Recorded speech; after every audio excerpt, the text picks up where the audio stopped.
اس حقیقت میں کسی شک و شبے کی گنجائش نہیں ہے کہ 20ویں صدی عیسوی کے عظیم ترین اسلامی مفکر علامہ اقبال تھے۔ مزید برآں وہ ملت اسلامیہ کے احیاء کے علم بردار تھے، بلکہ اس کے مبشر تھے۔ انہوں نے بشارت دی تھی کہ اب یہ شاخ ہاشمی کرنے کو ہے، پھر برگ و بر پیدا۔ بشارت دی تھی کتاب ملت بیضا کی پھر شیرازہ بندی ہے، یہ شاخ ہاشمی کرنے کو ہے، پھر برگ و بر پیدا۔ تو یہ صرف اس کی احیاء کے علم بردار ہی نہیں تھے، مبشر بھی تھے۔ سب سے بڑھ کر وہ اسلام کی نشأت ثانیہ کے علم بردار تھے۔ البتہ ایک بات نوٹ کر لیجئے، کوئی انسان بڑے سے بڑا مفکر ایسا نہیں ہوتا کہ ابتدا ہی سے اس کا فکر پختہ ہو، اسے منازل میں سے گزرنا ہوتا ہے۔ لَتَرْكَبُنَّ طَبَقًا عَنْ طَبَقٍ، درجہ بدرجہ آگے جانا ہوتا ہے۔ یہ معاملہ انبیاء کا ہے، رسولوں کا ہے، جن کو اول روز سے ہی اللہ تعالیٰ کے ساتھ جن کا رشتہ قائم ہوتا ہے وحی کا۔ لیکن غیر نبی کوئی بھی بڑے سے بڑا انسان۔ چنانچہ علامہ اقبال کی زندگی کے بھی 4 ادوار کا میں ذکر کرنا چاہتا ہوں۔ 1894-95 سے انہوں نے شعر کہنے شروع کیے ہیں یہیں شہر لاہور میں۔ اس سے لے کر 1905 تک، یہ 10 سال لگ بھگ بنتے ہیں، وہ ایسے ہی ایک شاعر تھے جیسے بہت دوسرے شاعر ہوتے ہیں۔ بس یہ کہ اس میں فنی طور پر کچھ ان کا بڑا بھاری ہوگا بعض اعتبارات سے، لیکن وہی عشق و محبت کی باتیں، اور وہی ہجر اور وصال کے قصے، اور وہی گل و بلبل کی داستانیں، کی گود میں بلی دیکھ کر، یہ اس قسم کے مضامین۔ اور اس کے ساتھ اس وقت وہ ایک انڈین نیشنلزم کے بھی علمبردار بن کے سامنے آئے۔ ایک نیا شوالہ اس دیش میں بسائیں، گویا کہ ہندوستان مسلمان، ہندو اور مسلمان مل کر کوئی ایک معبد تعبیر کرے۔ شاید یہ صدائے بازگشت تھی اکبر کے فلسفہ دین الہی کی، یا پھر اس کے بعد راجہ رام موہن رائے کا جو مجلس عزتی تھی، برہمو سماج۔ ایک نیا شوالہ اس دیش میں بسا، اور اس میں سے یہ بھی ہے ترانہ ہندی، سارے جہاں سے اچھا ہندوستاں ہمارا، ہم بلبلیں ہیں اس کی، وہ گلستاں ہمارا، وغیرہ وغیرہ۔ یہ 2 نکات میں نے آپ کے سامنے نوٹ کیے ہیں۔ یہ ہے 1905 تک کا معاملہ۔ 1905 سے لے کر 1908 تک 3 برس علامہ اقبال نے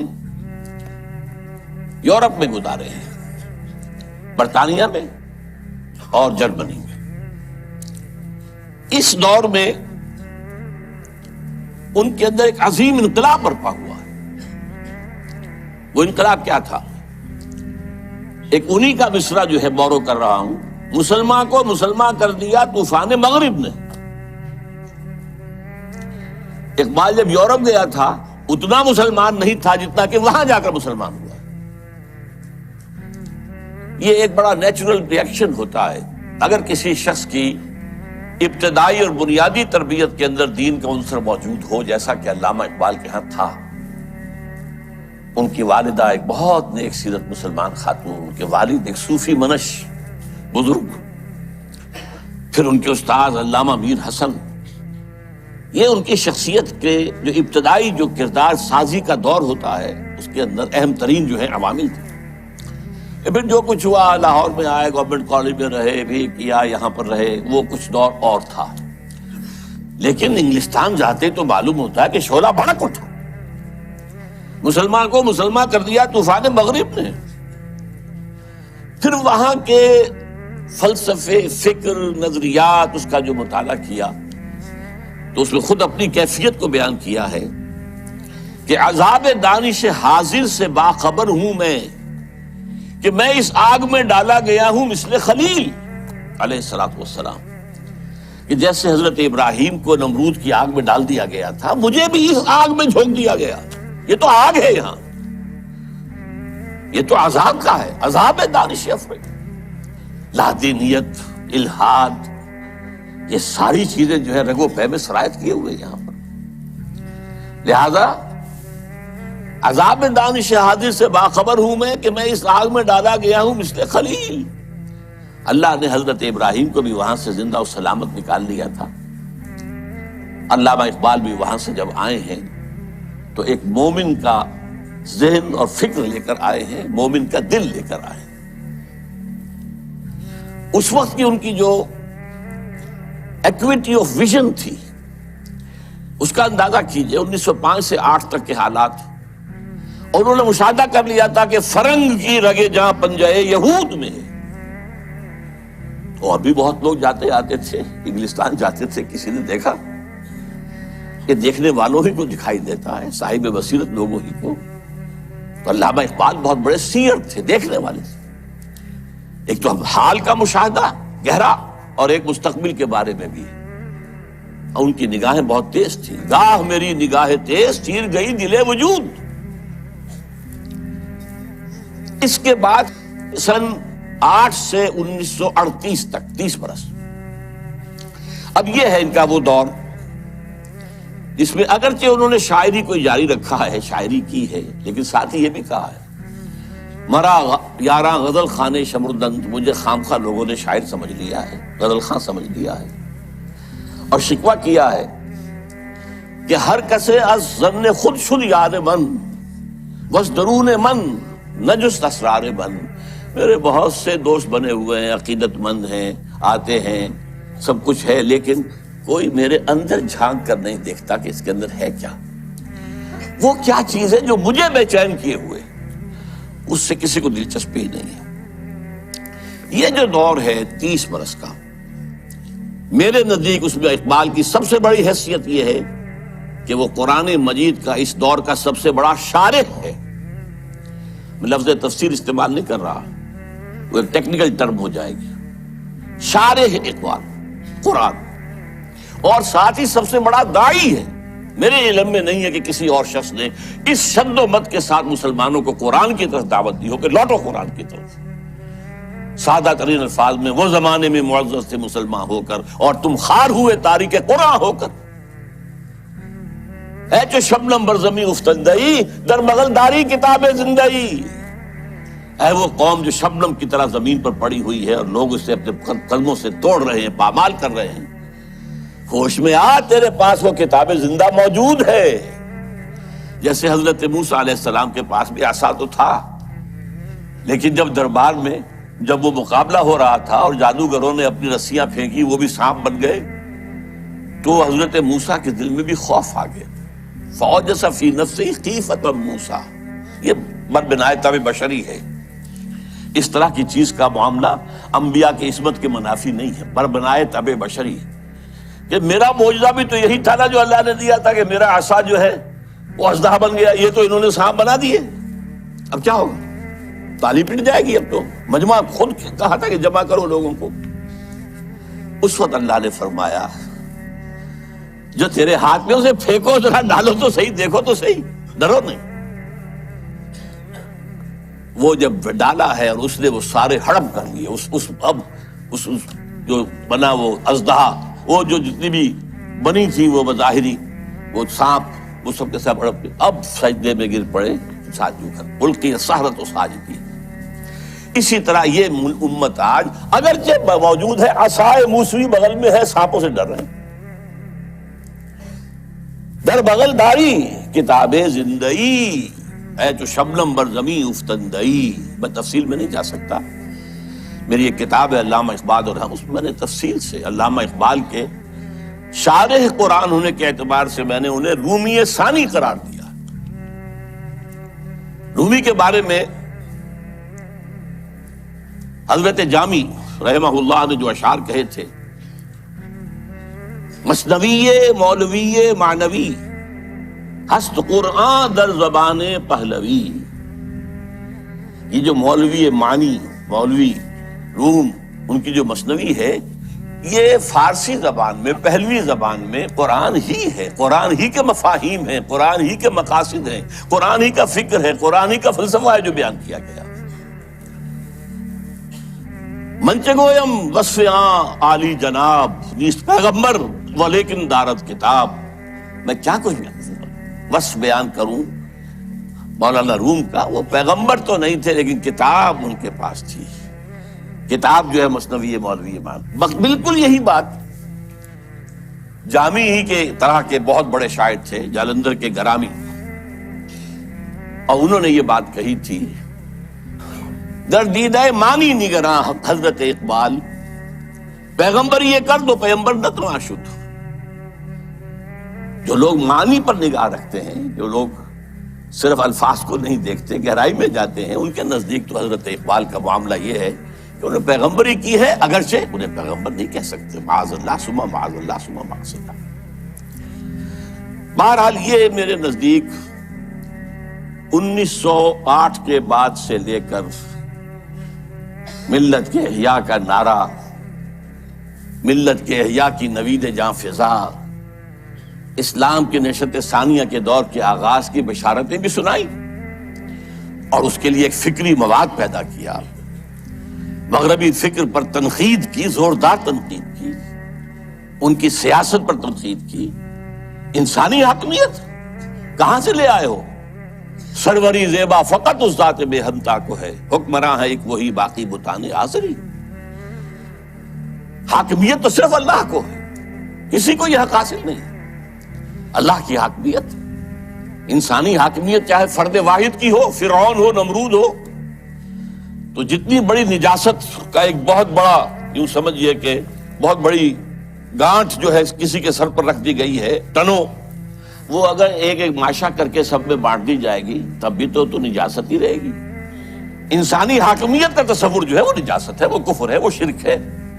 توحید کیا ہے؟ اللہ کی حاکمیت۔ معیشت پر جو ان کا نظام ہے، جس طریقے سے انہوں نے مغربی معیشت کے تار و پود بکھیرے ہیں، جس طریقے سے کہ جو یہ بینکنگ سسٹم پر انہوں نے کہا ہے، ای ملوک ای فکر چالاک یہود، یہ بینک کیا ہیں؟ یہ یہودیوں کے دھوکہ دینے والی فکر کا نتیجہ ہے۔ نور حق از سینہ آدم ربود، آدم کے دل سے، آدم کے سینے سے وہ نور حق جو ہے، وہ جو نفخت فیہ من روحی، وہ جو روحانی عنصر ہے انسان کا، جس کا محل قلب ہے، اس کو نکال باہر کیا۔ اور ذرا غور کیجئے، حیرت ہوتی ہے جذبات کی شدت۔ تا تہو بالا نہ گردہ دی نظام، دانش و تہذیب و دین سودائے خام۔ جب تک یہ بینکوں کا نظام تلپٹ نہیں کیا جاتا، جڑ سے اکھاڑ کر نہیں پھینکا جاتا، کہاں کی دانش، کہاں کی تہذیب اور کہاں کا دین؟ اندازہ کیجیے، عرض کیجیے جوہر اندیشہ کی گرمی کہاں کچھ خیال آیا تھا، وحشت کا کہ صحرا جل اٹھا۔ پھر وطنیت، نیشن سٹیٹ کا تصور، ان تازہ خداؤں میں بڑا سب سے وطن ہے۔ اس دور میں میں اور ہے، جام اور ہے، جم اور، ساقی نے بنا کی روش لطف و ستم اور، مسلم نے بھی تعمیر کیا اپنا حرم اور، تہذیب کے آزر نے ترشوائے صنم اور، نئے نئے بت۔ ان تازہ خداؤں میں بڑا سب سے وطن ہے، جو پیرہن اس کا ہے وہ مذہب کا کفن ہے۔ نظارہ دیری نہ زمانے کو دکھا دے، اے مصطفی خاک میں اس بت کو ملا دے۔ اسلام تیرا دیس ہے، تو مصطفی ہے، بازو تیرا توحید کی قوت سے قوی ہے۔ اب یہ تصورات سے اندازہ کیجیے، یہ کوئی شاعری کے مضامین ہے؟ یہ وصل و ہجر کی باتیں ہو رہی ہے؟ کیا ہو رہا ہے؟ یا محبوب کے لب لعلین کی کا کوئی تذکرہ ہو رہا ہے، یا اس کے وہ گیسوؤں کی کوئی؟ یہ تو نہیں، تو بات ہی کچھ اور ہے، یہ شاعری تو نہیں۔ نغمہ کجا و من کجا، ساز سخن بہانہ ایست، سوئے قطار می کشم ناقہ بے زمام را۔ یہ امت جو بکھر گئی ہے، یہ لوگ، فکری انتشار ہے، عملی انتشار ہے، فقہی انتشار ہے، نہ معلوم کیسے کیسے انتشار ہیں. انہیں سب کو پھر ایک لائن میں لا کر، ایک قطار میں لا کر ایک قافلے کی شکل دینا چاہتا ہوں. اس کے لیے میں نے شاعری کو اپنا ذریعہ بنایا ہے. اس میں سے بھی جو میں نے آپ کو 30 سال گنوائے ہیں، 8 سے لے کر اور 38 تک، 1908 سے 1938، آخری 8 سال بہت اہم ہے، بہت اہم ہے، بہت اہم. 37 تا 38، اس میں جو ان کے کارنامے ہیں، ان میں سب سے بڑا کارنامہ نوٹ کر لیجئے، مسلم لیگ کی تحریک میں احیاء اسلام کا انجیکشن لگانا. مسلم لیگ 1906 میں قائم ہوئی ڈھاکہ میں. اس میں نہ شامل تھے محمد علی جناح، میں ان کا نام اس لیے لے رہا ہوں، قائد اعظم نہیں کہہ رہا، اس وقت وہ قائد اعظم نہیں تھے. نہ علامہ اقبال، علامہ اقبال تو تھے ہی نہیں، وہ یورپ میں تھے. لیکن یہ کہ مسٹر جناح موجود تھے ہندوستان میں، لیکن وہ کانگریس کے رکن تھے، دادا بھائی نوروجی کے سیکرٹری تھے، مسلم لیگ میں نہیں آئے. بڑی مشکل سے کہنے سننے سے مولانا محمد علی جوہر کے وہ مسلم لیگ میں آئے، لیکن پھر بھی اپنی ڈوئل ممبرشپ برقرار رکھی، کانگریس کی بھی اور مسلم لیگ کی بھی، اور سر توڑ کوشش کی ہے. اس وقت تک یوں سمجھیے کہ جو 24 برس ہیں، 6 سے لے کے 30 تک، مسلم لیگ کی حیثیت جو ہے، نمبر 1 تو یہ کوئی عوامی جماعت تھی ہی نہیں. اگر موقع ملا تو میں قائد اعظم کا بھی ایک قول اس میں نقل کروں گا. یہ ایک بس ادارہ سا تھا، کچھ بڑے ایلیٹ مسلمانوں کے، کچھ نواب زادے، کچھ جاگیردار، کچھ اور اسی اعتبار سے نمایاں لوگوں کا بس ایک انجمن تھی. اور اس کی کوشش ساری صرف یہ تھی کہ کوئی ایسا فارمولہ طے ہو جائے ہندوؤں اور مسلمانوں کے مابین کہ اگر ہندوستان ایک وحدت کی حیثیت سے آزاد ہو اور یہاں پر جدید دور کے مطابق جو ہے ون مین ون ووٹ کے حوالے سے حکومتیں بننی شروع ہوں، تو ایسا نہ ہو کہ مسلم اقلیت جو ہے وہ ہندوؤں کی اکثریت کے تلے پس کر رہ جائے. ان کا تشخص برقرار رہنا چاہیے، ان کی حقوق برقرار رہنے چاہیے، ان کی کوئی ضمانت ہونی چاہیے. بلکہ اندیشہ یہ تھا کہ وہ ہندو اپنی 800 سالہ غلامی کا انتقام لیں گے ہم سے، یہ خوف بھی تھا. اس کو میں نیگیٹو ایلیمنٹ کہتا ہوں، یہ تحریک مسلم لیگ کا نیگیٹو ایسپیکٹ تھا. لیکن اور اس میں جان لیجئے کہ سب سے بڑا رول پلے کر رہا تھا محمد علی جناح، جسے کہا گیا تھا اتحاد کا سفیر، اور یہ ہندو ہیں دینے والے ان کو یہ خطاب. سر توڑ کوشش کی ہے، آخر مایوس ہو گیا. اس نے سیاست سے کنارہ کشی اختیار کی، انگلستان جا کر کوٹھی خریدی، لیگل پریکٹس شروع کر دی اور وہاں بیٹھ. ان کے اس عرصے میں 37 میں خطبہ الہ آباد دیا علامہ اقبال. یہ خطبہ ہے میرے نزدیک ٹرننگ پوائنٹ، کہ اس سے پہلے اگرچہ علامہ اقبال اپنی شاعری میں اسلام کے دوبارہ زندہ ہونے کی نوید سنا چکے تھے اور خبر دے رہے تھے کہ کتاب ملت بیضا کی پھر شیرازہ بندی ہے، عشاق ہاشمی کرنے کو ہے پھر برگ و بر پیدا، سبق پھر پڑھ صداقت کا، شجاعت کا، عدالت کا، لیا جائے گا تو اس سے کام دنیا کی امامت کا، اور نکل کے صحرا سے جس نے روما کی سلطنت کو الٹ دیا تھا، سنا ہی ہے میں قدسیوں سے میں نے کہ شیر پھر ہوشیار ہوگا، وغیرہ وغیرہ. تو ایک سور تو اقبال پھونک چکا تھا. جو بھی تعلیم یافتہ لوگ تھے ہندوستان میں مسلمان، خاص طور پر شمالی ہند میں زیادہ، لیکن حیدرآباد دکن میں بھی بہت ہی اس کا گہرا اثر تھا. لیکن یہاں آ کر اب مسلم لیگ کے صدر کی حیثیت سے انہوں نے انجیکشن لگایا. وہ انجیکشن کیا تھا؟ نمبر 1، مسلمان ایک علیحدہ قوم ہے، قومیت کی کسی بھی تعریف پر پورے اترتے. یہ ان کا فلسفیانہ حصہ ہے اس خطبے کا. لیکن جس چیز کو میں کہہ رہا ہوں ٹرننگ پوائنٹ، انہوں نے کہا یہ ڈیسٹنی ہے، یہ تقدیر مبرم ہے کہ ہندوستان کے شمال مغرب میں ایک مسلم ریاست قائم ہوگی. It was not a proposal, it was a prophecy, destiny. Number 1.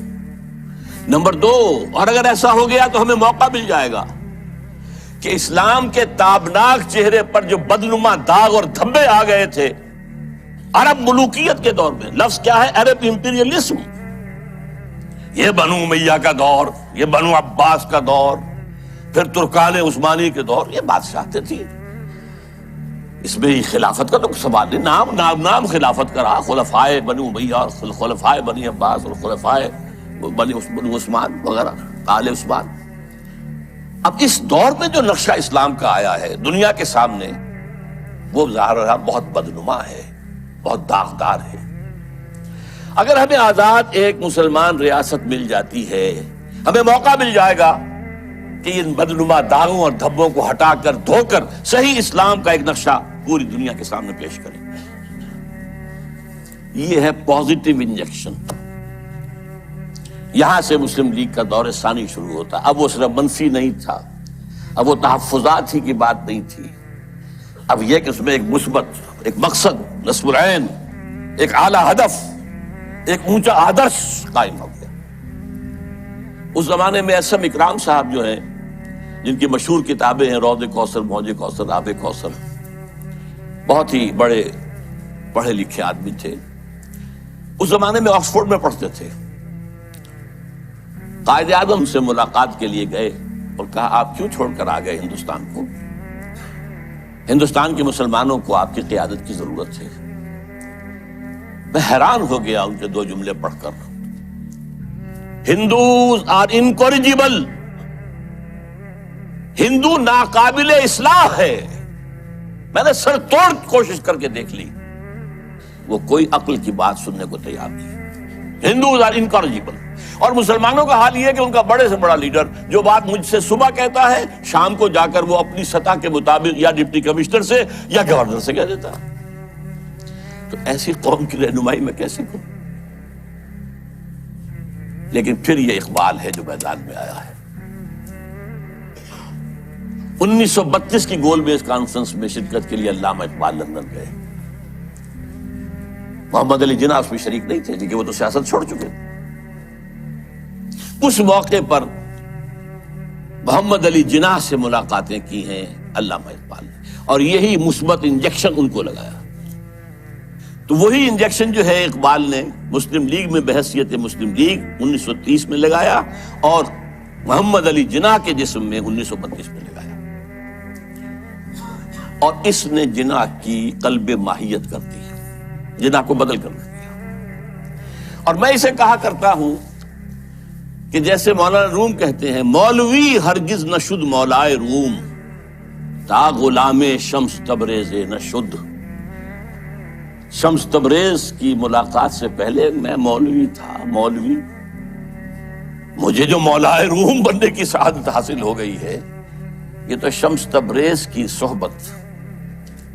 مولوی ہرگز نہ شد مولائے روم، تا غلام شمس تبریز نہ شد۔ اسی طرح محمد علی جناح کبھی قائد اعظم نہیں بن سکتا تھا اگر اقبال نے اس کے اندر یہ انجیکشن نہ لگایا ہوتا۔ میں اس کے ثبوت کے لیے چاہتا ہوں ذرا یہ ایک میں کوٹیشن دے رہا ہوں۔ 21 اپریل 1932 کو جب علامہ کا انتقال ہوا ہے، تو اس وقت جو ہے ایک بہت بڑی پبلک جلسہ جو ہے ہو رہا تھا کلکتہ میں۔ وہاں عین جلسے کی حالت میں خبر پہنچی، تو اخبار نے یہ لکھا، جو میرے پاس کوٹیشن ہے، دی نیشنز وائس نامی کتاب سے یہ چیزیں میں نے لی ہیں، کہ یہ جلسہ جو ہے قائد اعظم کی تقریر نے اس کے اندر وہ رنگ پیدا کیا کہ وہ سارا سیاسی معاملات جو زیر غور تھے ختم ہو گئے، صرف ایک کانڈولنس میٹنگ بن کر رہ گئی۔ تعزیت اجلاس، الفاظ سنیے، میں سارا نہیں سنا سکتا، صرف چند جملے۔ Mr. M. Jinnah said that the sorrowful news of the death of Sir Muhammad Iqbal had plunged the world of Islam in gloom and mourning. Sir Muhammad Iqbal was undoubtedly one of the greatest poets, philosophers and seers of human history. Seers, دیکھنے والا، پیش بینی کرنے والا، آنے والے حالات کو دیکھ لینے والا۔ To me, he was a personal friend, philosopher and guide, and as such, the main source of my inspiration and spiritual support. یہ کون کہہ رہا ہے؟ محمد علی جناح. وہ کوئی اس طرح کا آدمی نہیں تھا کہ جو لفاظی کرتا ہو. وہ ایک ایک لفظ جانچ کر تول کر بولنے والا شخص ہے، اس لیے یہ کہا ہے. اور اس سے بھی آگے کی بات سن لیجئے. If I live to see the ideal of Muslim state being achieved in India, and then if I were offered to make a choice between the works of Iqbal and the rulership of that Muslim state, I would prefer the former. اگر ہم پاکستان حاصل کر سکیں اور اس میں اگر موقع آیا اور مجھ سے کہا گیا کہ اب آپ کے پاس دو چوائسز ہے، یا علامہ اقبال کے کلام کو قبول کر لیجئے اور یا اس ملک کی حکمرانی، تو میں علامہ اقبال کے کلام کو ترجیح دوں گا. پھر میں عرض کر رہا ہوں یہ الفاظ کس کے ہیں؟ قائد اعظم کے. بلکہ ایک اور میں اس کو آپ کو سنانا چاہتا ہوں، ایک جملہ اور. In April 1936, I thought transforming the Muslim League, which was then only an academical institution, into a parliament of the Muslims of India. From that time to the end of his life, he, yani Iqbal, continued. He continued. Qaid Azam ne kaha, he continued. Iqbal stood as a rock by him. He was not only a great poet who had a permanent place in the history of the world's best literature, but he was also a very dynamic personality. بہرحال یہ پہلی بات کی جو میں نے گنوائی ہے. دوسری بات جو نگاہوں سے بالکل پوشیدہ ہے، یہ بات بھی خفی ہے. اقبال کا انفلوئنس قائد اعظم پر یہ لوگوں کے ذہنوں میں نہیں ہے، جس کو میں چاہتا ہوں کہ واقعتاً سمجھا جائے، تاریخ کے آئینے میں دیکھا جائے. دوسری بات جو بالکل ہی خفی ہے، سن 32 سے 35 تک علامہ ایک ایسی جماعت قائم کرنے کی کوشش کرتے رہے جو اسلام کے احیاء اور اسلام کی نشرت ثانیہ کا کام کر سکے. حالانکہ وہ مسلم لیگ میں تھے، قائد اعظم کے ساتھی تھے، ان کے ساتھ ادنا کارکن کی حیثیت سے بھی شریک رہے. انہوں نے ہی 1930 کا خطبہ دیا. لیکن وہ یہ محسوس کرتے تھے اور صحیح محسوس کرتے تھے کہ مسلم لیگ کی تحریک کے نتیجے میں ایک مسلم قومی ریاست تو قائم ہو سکتی ہے، اسلامی ریاست قائم نہیں ہو سکتی. لہذا سن 32 سے 35 تک کے عرصے کے درمیان ان کی کوشش رہی کہ ایک جماعت بنے. وہ جماعت کیا ہو؟ پریکٹسنگ مسلمز کے اوپر مشتمل ہو، جو اسلام پر عمل کرے. ویسے یہ کتاب پوری تفصیل سے آپ اس میں پڑھ سکیں گے. علامہ اقبال کی آخری خواہش، یہ پورا ڈاکومنٹ ہے. اللہ کا شکر ہے کہ جو اب سامنے آ چکا ہے. پھر یہ کہ اس کا نظم جو ہے عمارت کی بنیاد پر ہو، صدارت کی بنیاد پر نہیں. وہ عمارت بیعت کی بنیاد پر ہو، اور وہ کبھی الیکشن میں حصہ نہ لے. یہ 4 چیزیں نوٹ کر لیجئے. یہ بہت سے اعتبارات سے مسلم لیگ کا اینٹی تھیسس بنتا ہے. اس کی کوشش کر رہے تھے. اس کی وجہ کیا ہے؟ وہ بات جو بعد میں علامہ کے انتقال کے 2 سال بعد مولانا مودودی نے کہی ہے 1940 میں اسٹریچی ہال علی گڑھ یونیورسٹی میں، جو ایک کتاب کی شکل میں شائع ہوتی ہے، اسلامی حکومت کیسے قائم ہوتی ہے. مین تھیم یہی تھا کہ مسلمانوں کی ایک قومی تحریک کی بنیاد پر ایک قومی ریاست تو وجود میں آ سکتی ہے، اسلامی نہیں آ سکتی.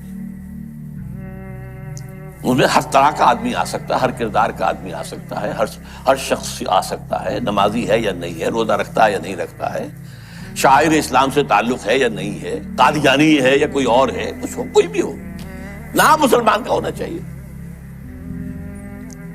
مسلم لیگ کا تو معاملہ یہ تھا. اس سے ظاہر بات ہے اسلامی ریاست قائم نہیں ہو سکتی. یہ بات علامہ اقبال کے دل کی بات ہے. مولانا مودودی کو بلانے والے دکن سے علامہ اقبال تھے. مسلم نیشن ہوڈ کی بات جو 1930 میں علامہ اقبال نے کی تھی اپنے خطبے میں، اسے نہایت سلیس پیرائے کے اندر واضح کرنے والے علامہ مولانا مودودی تھے، مسئلہ قومیت کے نام سے. اسی آخری دنوں میں یہ جو نظمیں ان کی آئی ہیں جو 1935 کے بعد کہی گئی ہیں، اور جو ان کی زندگی میں شائع بھی نہیں ہوئی۔ یہ ان کے زندگی بھر کی سوچ کا نچوڑ ہے۔ ظاہر بات ہے، جو میں نے کہا تھا کہ مفکر ہو، فلسفی ہو، اس کے فکر میں ارتقا ہوتا ہے، ارتقا ہوتے ہوتے وہ اپنی انتہا کو پہنچتا ہے۔ لہذا اقبال کے فکر کا ارتقا جو ہے وہ ان نظموں میں ہے کہ جو ان کے انتقال کے بعد شائع ہوئی ہیں، ارمغان حجاز ان کی زندگی میں شائع نہیں ہو سکی، چونکہ اس وقت تک اردو کی نظمیں تھیں بہت کم، علیحدہ کتابی شکل میں نہیں شائع کی گئی، بلکہ فارسی کے ساتھ ہی ملا کر اس کو فارسی اردو جمع کر کے شائع کیا۔ اور دوسرے، جیسا کہ میں نے عرض کیا، انہوں نے ایک نئی نوجوانت کا جو ہے تصور پیش کیا اور کوشش کی کہ وہ قائم ہو جائے۔ ایک چھوٹا سا نکتہ اور کہ میں نے اپنے لیے ایک لقب اختیار کیا ہے، یکے از رگ ہائے ساز اقبال۔ اس کا پس منظر کیا ہے؟ زندگی کے آخری ایام میں حضرت علامہ بہت تشویش میں تھے کہ میرا وقت اب آ رہا ہے، قریب آ گیا ہے، میں جانے والا ہوں۔ اور انہیں اپنے آس پاس کوئی آدمی ایسا نظر نہیں آ رہا تھا کہ جو ان کے اس مشن کو آگے لے کر بڑھ سکے۔ میں قرآن مجید میں جب غور کرتا ہوں تو معلوم ہوتا ہے جو حضرت زکریا کی کیفیت تھی، جبکہ انہوں نے دعا کی اللہ سے، اللہ مجھے بیٹا عطا کر دے، میں اب بوڑھا ہو گیا ہوں، وَإِنِّي خِفْتُ الْمَوَالِيَ مِنْ وَرَائِي، اب میں جو موالی ہیں، میرے آس پاس ہیں، ارد گرد لوگ ہیں، رشتہ دار ہیں، ان سے تو مجھے اندیشہ ہے کہ وہ اس راستے پر نہیں چل پائیں گے۔ فَهَبْ لِي مِن لَدُنْكَ وَلِيًّا، مجھے کوئی ولی عطا کر دے۔ اللہ نے پھر حضرت یحییٰ کی بشارت دی۔ یہ تشویش تھی جو علامہ اقبال کے ذہن میں تھی۔ آخری دنوں کے ان کے دو اشعار بہت مشہور ہیں، سرود رفت باز آیت کے نایت، نسیم از حجاز آیت کے نایت، سرآمد روزگار این فقیر دیگر دانا راز آیت کے نایت۔ اچھا، دیگر دانا راز کے بارے میں ایک اور ان کی نظم جو ہے، جو زبور عجم میں ہے، اس کا بھی مرکزی شعر یہی ہے۔ پہلا شعر بہت اہم ہے، اگرچہ میرے اس وقت کے موضوع سے متعلق نہیں ہے، لیکن میں اس کا ذکر کروں گا ضرور، اس لیے کہ علامہ کے بارے میں ایک عام غلط فہمی یہ ہے کہ وہ حضرت مہدی کے ظہور اور حضرت عیسیٰ کے نزول کے قائل نہیں تھے۔ ایسی بات غلط ہے۔ یہ زبور عجم کی نظم سنا رہا ہوں آپ کو۔ خضر وقت از خلوت دشت حجاز آید بروں، کارواں زی وادی دور و دراز آیت بروں۔ یہاں حضرت مہدی کے لیے خضر وقت، اپنے وقت کا خضر، رہنما، وہ لفظ استعمال کیا ہے، مذہبی اصطلاح استعمال نہیں کی ہے، لیکن خلوت دشت حجاز سے برآمد ہوں گے۔ اس میں شیعہ سنی دونوں کنسپٹ جمع ہو گئے۔ شیعوں کے نزدیک ان کے 12ویں امام روپوش ہے، وہاں سے برآمد ہو جائیں گے، اور سنیوں کے نزدیک حضرت ام سلمہ رضی اللہ تعالی عنہ کی ایک روایت کے مطابق وہ روپوش ہوں گے، مکے میں چھپے ہوئے ہوں گے۔ تو یہ دونوں تصورات جمع ہو گئے۔ خلوت دشت حجاز، خضر وقت از خلوت دشت حجاز آیت بروں، کارواں زی وادی دور و دراز آیت بروں۔ قافلہ جو چلے گا وہ اس وادی دور و دراز سے، اس کون سی وادی؟ جہاں اقبال تھا۔ اور حضور کی حدیث ہے، یخرج ناس من المشرق یوطئون للمہدی، یعنی سلطان ہی، مشرق کے ایک ملک سے فوجیں آئیں گی جو حضرت مہدی کی حکومت کو قائم کریں گی، مضبوط کریں گی۔ اس حدیث کی تعبیر ہے کہ کارواں زی وادی دور و دراز آیت بروں۔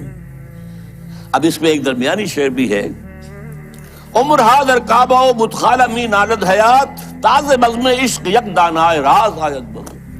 دانائے راز جو ہے وہ کوئی روز روز پیدا نہیں ہوتا۔ عمر ہا، نسل بعد نسل، حیات انسانی جو ہے کعبہ اور بت خانے میں نالا کرتی رہتی ہے، فریاد کرتی رہتی ہے، فغاں کرتی، تب کہیں جا کر کوئی ایک دانائے راز برآمد ہوتا۔ تو دانائے راز تو اب تک کوئی اور نہیں آیا ہے اقبال کے بعد۔ اللہ چاہے گا تو وجود میں آ جائے گا، ابھی تک تو نہیں آیا۔ البتہ اس نظم کے آخری شعر کے حوالے سے کس قدر پیارا شعر ہے، اس میں شعریت بھی اپنی انتہا کو ہے۔ چنگ را گیرے دست دستم کہ کارز دست رفت، نغمام خون گشت و از رگہائے ساز آیت بروں۔ اے لوگوں میرے ہاتھ سے یہ ساز لے لو، یہ ستار اب لے لو، میرے ہاتھ سے لے لو، میرے ہاتھ کا کام تو ہو چکا، میری انگلیوں نے اس میں ساز بھر دیا ہے، اس میں جو نغمہ ہے وہ بھر دیا ہے، نغمہ میرا نغمہ خون گشت، خون بن کر ان تاروں میں دوڑ رہا ہے جیسے انسانی رگوں کے اندر خون دوڑتا ہے، از رگ ہائے ساز آیت بنوں، یہاں سے خود بخود باہر نکلے گا۔ چنانچہ بہت سے لوگوں نے اللہ کا شکر ہے کام کیا ہے، مرزا محمد منور صاحب بھی ہیں ہمارے جنہوں نے یہ کام کیا ہے، چودھری مظفر حسین صاحب بھی ہیں، اب ڈاکٹر فتح محمد ملک ہے، اور لوگ بھی بہت سے ہیں۔ تو میں ان کو کہتا ہوں رگ ہائے ساز اقبال، لیکن میں نے خود اپنے لیے یہ لقب اختیار کیا ہے، یکے از رگ ہائے ساز اقبال، اقبال کے ساز کے تاروں میں سے ایک تار میں بھی ہوں۔ اب میں چاہتا ہوں کہ ذرا اس آخری جو نظم ہے ان کی زندگی کی، اور جس میں میرے نزدیک ان کا پیغام جو ہے امت مسلمہ کے نام، وہ جامعیت کے ساتھ آ گیا ہے، تمثیلی پیرائے میں۔ یہ ابلیس کی مجلس شورا ہے۔ میں حیران ہوتا ہوں کہ محسوس ہوتا ہے کہ آج کل کہیں یہ مجلس شورا جو ہے کہیں منعقد ہوئی ہے حال ہی میں، اور یہ 80 سال پہلے کی بات ہے۔ ابلیس صاحب جو ہیں صدر ہیں، ظاہر بات ہے اس اپنی مجلس شورا کے، وہ پہلے اوپننگ ایڈریس کر رہے ہیں، یہ عناصر کا پرانا کھیل یہ دنیا دوں۔ یہ جو دنیا ہے یہ کیا ہے؟ عناصر کا پرانا کھیل ہے، ایلیمنٹس، سالمات، ایٹمز، انہی کی اکھیڑ پچھاڑ ہے نا جس کا یہ کھیل چل رہا ہے، یہ عناصر کا پرانا کھیل۔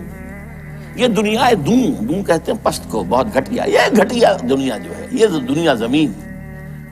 یہ لفظ جواب شکوہ میں اقبال نے بھی استعمال کیا ہے کہ شوخ و گستاخ یہ پستی کے مکین کیسے ہیں، یہ زمین کے رہنے والے کیسے شوخ اور گستاخ ہے، کس طریقے سے شکوہ کیا ہے اللہ سے۔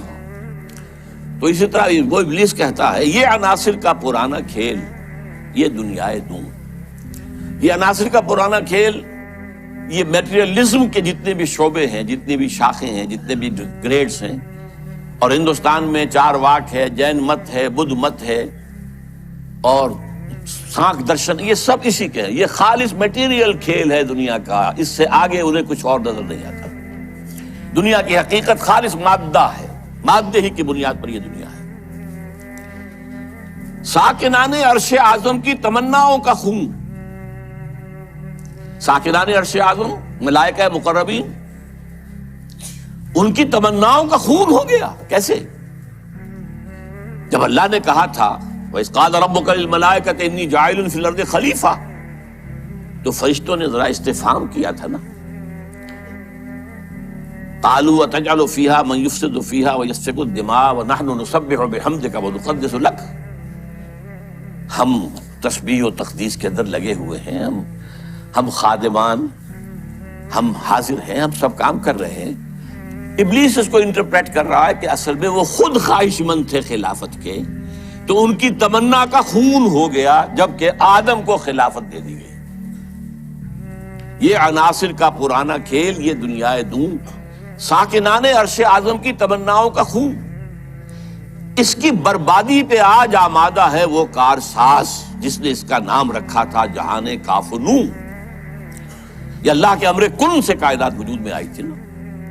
اچھا وہ اس کو نہیں مان رہا، وہ سراسر نام یہ رکھا گیا ہے، اب اللہ جانو، یہ اللہ ہی جانتا ہے کہ اس کے دماغ میں کیا خناس ہے، لیکن اللہ نے جو یہ کہا ہے کہ یہ کن سے بنایا ہے، کن فیکون۔ آج معلوم ہوتا ہے ابلیس کہتا ہے کہ اس کی بربادی پر خدا نے فیصلہ کر لیا ہے، جس نے اس کو بنایا تھا وہ اب اس کی بربادی کے در پہ ہے۔ اس کے دونوں معنی ہو سکتے ہیں، ایک تو یہ بھی کہ اسے محسوس ہو رہا ہے کہ قیامت قریب آ رہی ہے، یہ کھیل جو ہے اور یہ خیر و شر کی کشاکش ستیزہ کار رہا ہے ازل سے تا امروز، چراغ مصطفی سے شرار بولہبی، یہ جو ہے اب آخری اینڈ پہ آ رہا ہے اس ڈرامے کا۔ یہ ڈرامہ دکھائے گا کیا سین، پردہ اٹھنے کی منتظر ہے نگاہ۔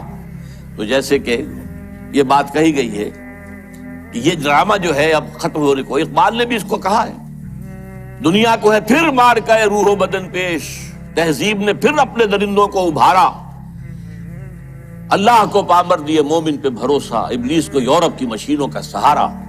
تو وہ بھی محسوس کر رہا ہے کہ شاید اب وہ قیامت ختم ہے اور یہ کھیل اب آخری سین پر آ گیا ہے۔ اور شاید اس کا مفہوم یہ ہو کہ اس دنیا میں ہم نے شرک کا، الحاد کا، یہ سارے بے حیائی کا، بے شرمی کا، سودی نظام کا، انسانی حاکمیت کا یہ سارا کھیل ہم نے بنایا ہے۔ معلوم ہوتا ہے کہ یہ اب ختم ہونے پہ ہے، معلوم ہوتا ہے کہ یہ اب وہ جو کارساز ہے وہ اب اس کو آخری جو ہے اس مقابلے کے اندر ملیا بیٹ کر دینے کے در پہ ہے۔ اس کی بربادی پہ آج آمادہ ہے وہ کارساز جس نے اس کا نام رکھا تھا جہان کافنوں، اور اس کے بعد اب لافزنی کر رہا ہے، میں نے یہ کیا، میں نے یہ کیا، میں نے یہ کیا، میں نے یہ کیا۔ کون ہے جو میرے اس سارے معاملے کو ختم کر سکے؟ میں نے دکھلایا فرنگی کو ملوکیت کا خواب۔ فرنگی ویسٹرن امپیریلزم، ملوکیت کا خواب، دنیا فتح کرو، کولونائز کرو، یہ تو پہلا خواب تھا۔ لیکن اس کے بعد انہوں نے اس سے بہتر خواب دیکھ لیا ہے کہ خامخواہ جا کر آکوپائی کرنے سے کیا فائدہ ہے۔ سودی نظام میں اور بینکنگ کے نظام میں اور انٹرنیشنل کمپنیوں کے نظام میں اور گلوبلائزیشن کے ذریعے اور ٹرپ کے ذریعے سے خون چوستے رہو، وہ رہے اپنی اپنی جگہ پر، ہم وہاں جا کر ان پر حملہ کریں گے، انہیں فتح کریں گے تو رد عمل بھی تو پیدا ہوگا نا، خون ریزی بھی تو ہوگی، وہ کوشش بھی کرتے رہیں گے کہ وہ آزادی حاصل کریں، ہمیں ماریں گے۔ تو اب یہ جو نیا امپیریلزم ہے، مالیاتی امپیریلزم، یہ اب ہے، یہ سارا خواب فرنگی کو میں نے دکھایا ہے، میں نے دکھلایا فرنگی کو ملوکیت کا خواب، میں نے توڑا مسجد و دیر و کلیسا کا فسون۔ یہ مسجد اور دیر اور کلیسا اور مندر اور یہ اور وہ، اس کا سارا اثر میں نے ختم کر دیا۔ کیا کیا؟ سیکولرزم کی پٹی بڑھا دی۔ بھئی یہ علیحدہ انسان کا انفرادی معاملہ ہے، کوئی مسجد میں جائے، مندر میں جائے، کہیں اور جائے، وہاں جائے، یہاں جائے، کلیسا میں جائے، سینیگوگ میں جائے، کہاں جائے، کوئی نہیں، جاؤ۔ لیکن ملکی نظام، ملکی قانون، حکومت، ریاست، معیشت، معاشرت، اس کا کوئی تعلق کسی مذہب سے نہیں۔ جو بھی اثرات تھے، جو بھی ہولڈ تھا مذاہب کا، آخر خدا کو تو مانتے تھے نا۔ اس دور حاضر سے قبل جو ہے انسان کی گمراہی صرف ایک تھی، شرک۔ وہ کیا ہے؟ ایک بڑے خدا کے ساتھ چھوٹے چھوٹے خداؤں کو بھی ماننا۔ بڑے خدا کا انکار نہیں تھا۔ اب کیا کیا گیا ہے؟ اس بڑے خدا کو اٹھا کے مسجد میں بند کر دو، مندر میں بند کر دو، سینیگوگ میں بند کر دو، چرچ میں بند کر دو، اور جہاں پورا ہمارا نظام یہ ہم چلائیں گے۔ We are the sovereigns, sovereignty belongs to us، ہم جو چاہے کریں۔ لہذا میں نے دکھلایا فرنگی کو ملوکیت کا خواب، امپیریلزم، اور میں نے توڑا مسجد و دیر و کلیسا کا فسون، سیکولرزم۔ میں نے ناداروں کو سکھلایا سبق تقدیر کا، ناداروں کو، غریبوں کو میں نے کہا بھئی ٹھیک ہے، یہ تمہاری قسمت ہے، تم کسان ہو، ہاری ہو، تمہاری قسمت یہی ہے، اس کی طرف سے ہے، رب کی طرف سے ہے۔ کوئی بغاوت کا خیال پیدا نہ ہو جائے، کہیں کو کھڑے ہو کر کوئی ریزسٹنس کی موومنٹ شروع نہ کر دینا، تقدیر ہے، تن بے تقدیر، تقدیر کے حوالے۔ میں نے ناداروں کو سکھلایا سبق تقدیر کا، میں نے منعم کو دیا سرمایہ داری کا جنوں۔ یہ لفظ منعم جو ہے عربی کا، یہ منعم بھی ہو سکتا ہے، منعم بھی ہو سکتا ہے۔ منعم اس میں فاعل ہے، منعم اس میں مفعول ہے۔ منعم نعمتیں دینے والا، منعم جس کو نعمتیں دی گئیں۔ یعنی یہ بھی ہو سکتا ہے کہ پہلے جن کے پاس دولت ہوتی تھی وہ اس کو خیرات کرتے تھے، صدقات کرتے تھے، خیر کے کاموں میں لگاتے تھے، پن کے ثواب کے کاموں میں لگاتے تھے۔ میں نے اس کے بجائے کہا بیگم پاگل ہو گئے ہو، جمع کرو سرمایہ داری۔ میں نے منعم کو دیا سرمایہ داری کا جنون، اور جس کے پاس فاضل سرمایہ دولت اللہ نے دی تھی، اس کا جو طریقہ تھا کہ یسألونک ماذا ينفقون قل العفو، میں نے کہا نہیں، جو بھی ہے جمع کرو، جمع فاوعى، جس نے جمع کیا اور خوب پھر سینت کر رکھا، سنبھال کر رکھا، بچا کر رکھا. یا کہا جمع مالا وعددہ یحسب ان مالہ اخلدہ. یہ سبق میں نے دولت مند کو سکھا دیا.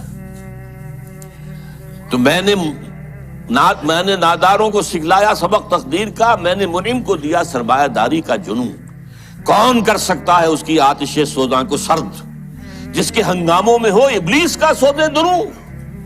کون ہے؟ میں نہیں ماننے کو تیار کہ ہمارے اس پورے کھیل کو کوئی طاقت ہے ایسی کہ جو ختم کر سکتی ہے. یہ لافظ نہیں کر رہا ہے، آخر کچھ خود سیلف ایشورنس کے لیے بھی، کچھ ساتھیوں کی بھی دل بڑھانا ہوتا ہے نا. آخر چاہے آدمی دیکھ رہا ہو کہ I am fighting a losing battle, لیکن پھر بھی ساتھیوں کو تو برقرار رکھنے کے لیے دل بڑھانا، کوئی دل جوئی کرنا، کوئی حوصلہ دینا. کون کر سکتا ہے اس کی آتش سوزاں کو سرد، جس کے ہنگاموں میں ہو ابلیس کا سودے دروں، اور جس کی شاخیں ہوں ہماری آبیاری سے بلند.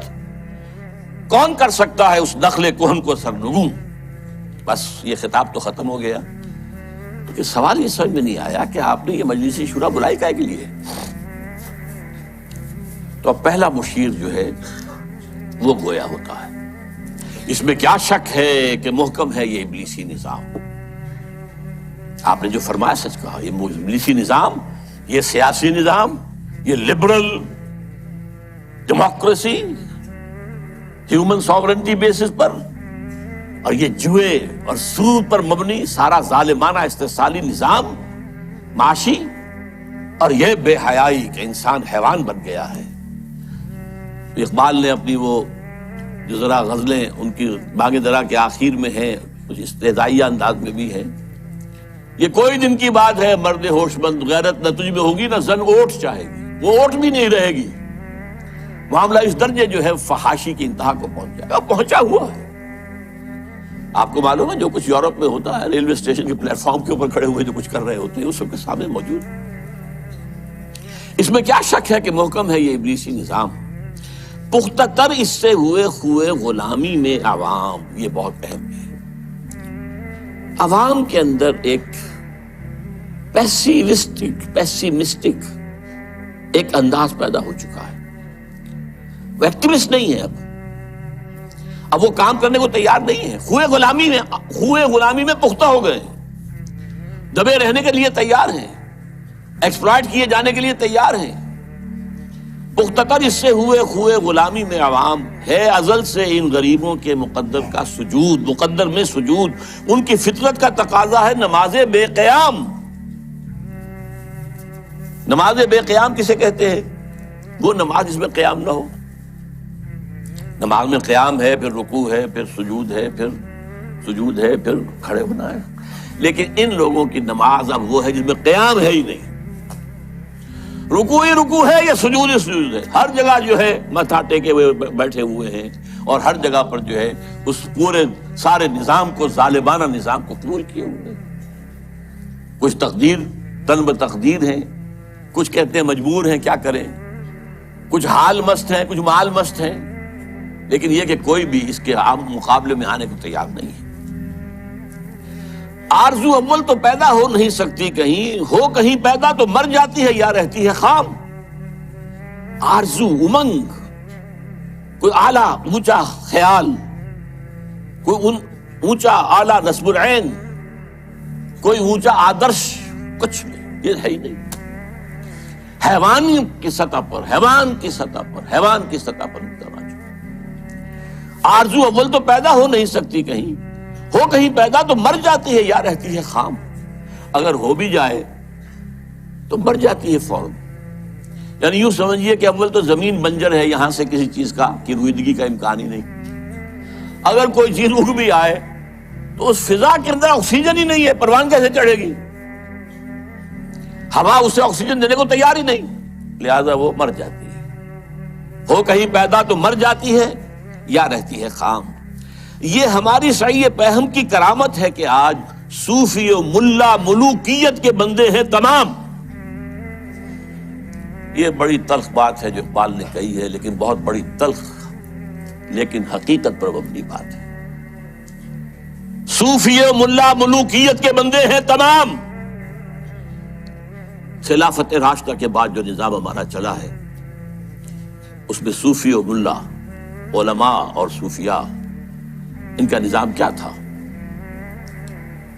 ملوکیت کو سپورٹ، ایک نیگیٹو سپورٹ ہے، خانقاہوں میں بیٹھو، اللہ اللہ کیے جاؤ، ضربیں لگائے جاؤ، یہ کیے جاؤ، اپنا تزکیہ کیے جاؤ، مانجے جاؤ، اپنے آپ کو رگڑے جاؤ رگڑے جاؤ رگڑے جاؤ رگڑے جاؤ، اسی میں زندگی بتا لو، چھوڑ کر اوروں کی خاطر یہ جہانے بے ثبات۔ اب باہر کیا ہو رہا ہے کیا نہیں ہو رہا ہے اسے کوئی غرض نہیں، شیطان ننگا ناچ رہا ہے ناچے، ہمیں سے کیا غرض ہے؟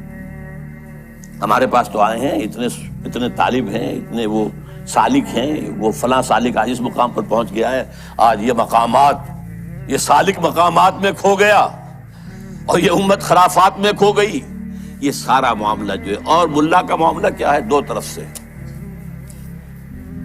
ملا نے سب سے پہلے، ہمارے فقہا نے متغلب کی حکومت کو جائز قرار دیا، یعنی اگر کوئی شخص اپنی قوت کے بل پر آ کر حکومت پر قبضہ کر لے تو جائز، اور حکمران کے خلاف کوئی بغاوت نہیں کر سکتے جب تک کہ وہ تمہیں کفر کا حکم نہ دے۔ کفر کا کائے کو حکم دے گا؟ وہ اپنے عیش بنائے گا، اپنے محل بنائے گا، اپنے رنگ رلیاں کرے گا، اپنے آپ کو کفر کا حکم دینے کی ضرورت کیا ہے؟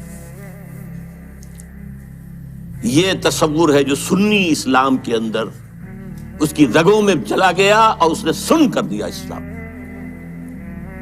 استثناء اگر ہے تو شیعہ اسلام ہے، وہ تسلیم نہیں کرتے، چاہے کھڑے نہ ہو، مقابلہ نہ کریں، تسلیم نہیں کرتے، ذہناً ریکنسائل نہیں کرتے، نفرت کرتے۔ یہی ان کی پوری تاریخ کے اندر ہے۔ لیکن ہمارے ہاں کیا ہے؟ شیخ الاسلام بن کر بیٹھے ہوئے ہیں۔ استاد نے، امام ابو حنیفہ نے تعاون گوارا نہیں کیا اس ملوکیت کے ساتھ، عہدے کی پیشکش کی گئی، قاضی القضات ہو جاؤ گے تم، تمہارا فتویٰ جو ہوگا وہی قانون بن جائے گا۔ ان کا نہیں، ہرگز نہیں، جیل کاٹی، مارے کھائیں۔ شاگرد نے، قاضی ابو یوسف، عہدہ قبول کر کے تعاون شروع کر دیا۔ استاد نے کہا تھا مزارعت حرام، جس کی زمین ہے خود کاشت کرے۔ شاگرد صاحب نے کچھ تھوڑی سی شرطیں لگا کے مزارعت جائز۔ کیوں؟ ملوکیت کے پاؤں ہوتے ہیں جاگیردار، وہ جیسے کنسلا ایک ہم کہتے ہیں، ایک جانور ہوتا ہے جس کے بہت پاؤں ہوتے ہیں، سینٹی پیڈ اور اس طرح پاؤں، ایسے ہی جاگیرداری کے پاؤں ہوتے ہیں۔ یہ 30,000 منصبدار ہے، یہ 20,000 منصبدار ہے، یہ 10,000 ہے، یہ 5,000 ہے۔ ان پاؤں پر ملوکیت کھڑی ہوتی ہے۔ یورپ میں کیا تھا؟ یہی فیوڈلز، بیرنز، لارڈز، ان کے اوپر بادشاہ۔ لہذا اور آپ نے دے دی بڑی جاگیر، لیکن ایک آدمی کیسے کاشت کرے گا؟ اسے مزارع چاہیے۔ ابو حنیفہ کہہ رہا ہے حرام ہے، کیسے بات بنے گی؟ لیکن نہیں، جواز ہے، یہ شرطیں لگا لو، جواز۔ نمبر 3، اس سے بھی زیادہ تلخ، سود کی بھی ایک گنجائش اسلام میں پیدا کر دی۔ یہ ہماری فقہ، آپ جان لیجئے، فقہ کی بات کر رہا ہوں، کتاب و سنت ہے ہمارا دین اصل۔ ایتونی بشیء من کتاب اللہ و سنت رسولہ حتی اقول، یہ فقہ دین نہیں ہے۔ اور نمبر 2، علماء نے علم کلام کی جو بھی بات کی ہے، جو ان چیزوں کو جو بعد طبیعیاتی مسائل ہیں ان کو بحث کا، نزاع کا جو موضوع بنایا ہے، یہ دونوں چیزیں بھی، وہ اس سے بھی عمل کا جذبہ سرد ہو جاتا ہے۔ تو یہ پیسیفیکیشن جو ہے، پیسیفائی کر دینا عوام کو، طلب تقدیر ہو جانا، کوئی متغلب ہے تو کوئی بھی ہے، بھائی طاقت والا ہے، آ گیا ہے، اب تو ماننا ہے، اب تو وہی امیر المومنین ہے، اب تو اسی کا حکم ماننا ہے، الا یہ کہ وہ کفر کا حکم دے، بس۔ اور یہ کہ جاگیرداری جو ہے وہ جائز ہے۔ حالانکہ آپ کے علم میں رہنا چاہیے، پہلا مجدد اور مجدد کامل عمر بن عبدالعزیز، انہوں نے صرف 2 کام ہی تو کیے تھے نا، کیا تجدید کی تھی؟ ابھی نہ فرقہ بدت پرستی تھی، نہ فرقہ بندی تھی، نہ علم کلام تھا، نہ شاعرہ تھے، نہ اور لوگ تھے، کوئی پیسے تھی ہی نہیں۔ 2 ہی چیزیں تھی، ایک موروثی بادشاہت، اور دوسرے جاگیریں، دو ہی تو کام کیے انہوں نے کہا مجھے چونکہ نامینیٹ کیا ہے ایک شخص نے خلیفہ، میں نہیں تیار ہوں اس کو قبول کرنے کے لیے، الا یہ کہ لوگ چاہیں۔ لوگوں نے کہا ہم چاہتے ہیں، ٹھیک ہے، پہلی کی بات ختم ہو گئی۔ دوسری، انہوں نے منگائی کینچی اور ساری دستاویزات منگوا لی جو جاگیریں دی گئی تھیں ان سے پہلے، اور وہ سب کینچی سے، شریڈر اس وقت تک ایجاد نہیں ہوا تھا، بڑا ورنہ آسان کام ہو جاتا، وہ کینچی سے ساری قطر کے پھینک دی، کوئی جاگیر نہیں۔ لیکن اس کے بعد کیا ہوا؟ جاگیرداری بھی آئی، غیر حاضر زمینداری آئی، یہ سارے شیطانی جو ہے چکر سارے کے سارے آ گئے۔ تو فرمایا یہ ہماری سعی پہم کی کرامت ہے کہ آج صوفی و ملا ملوکیت کے بندے ہیں تمام۔ تب مشرق کے لیے موضوع یہی افیون تھی، ورنہ قوالی سے کچھ کم تر نہیں علم کلام۔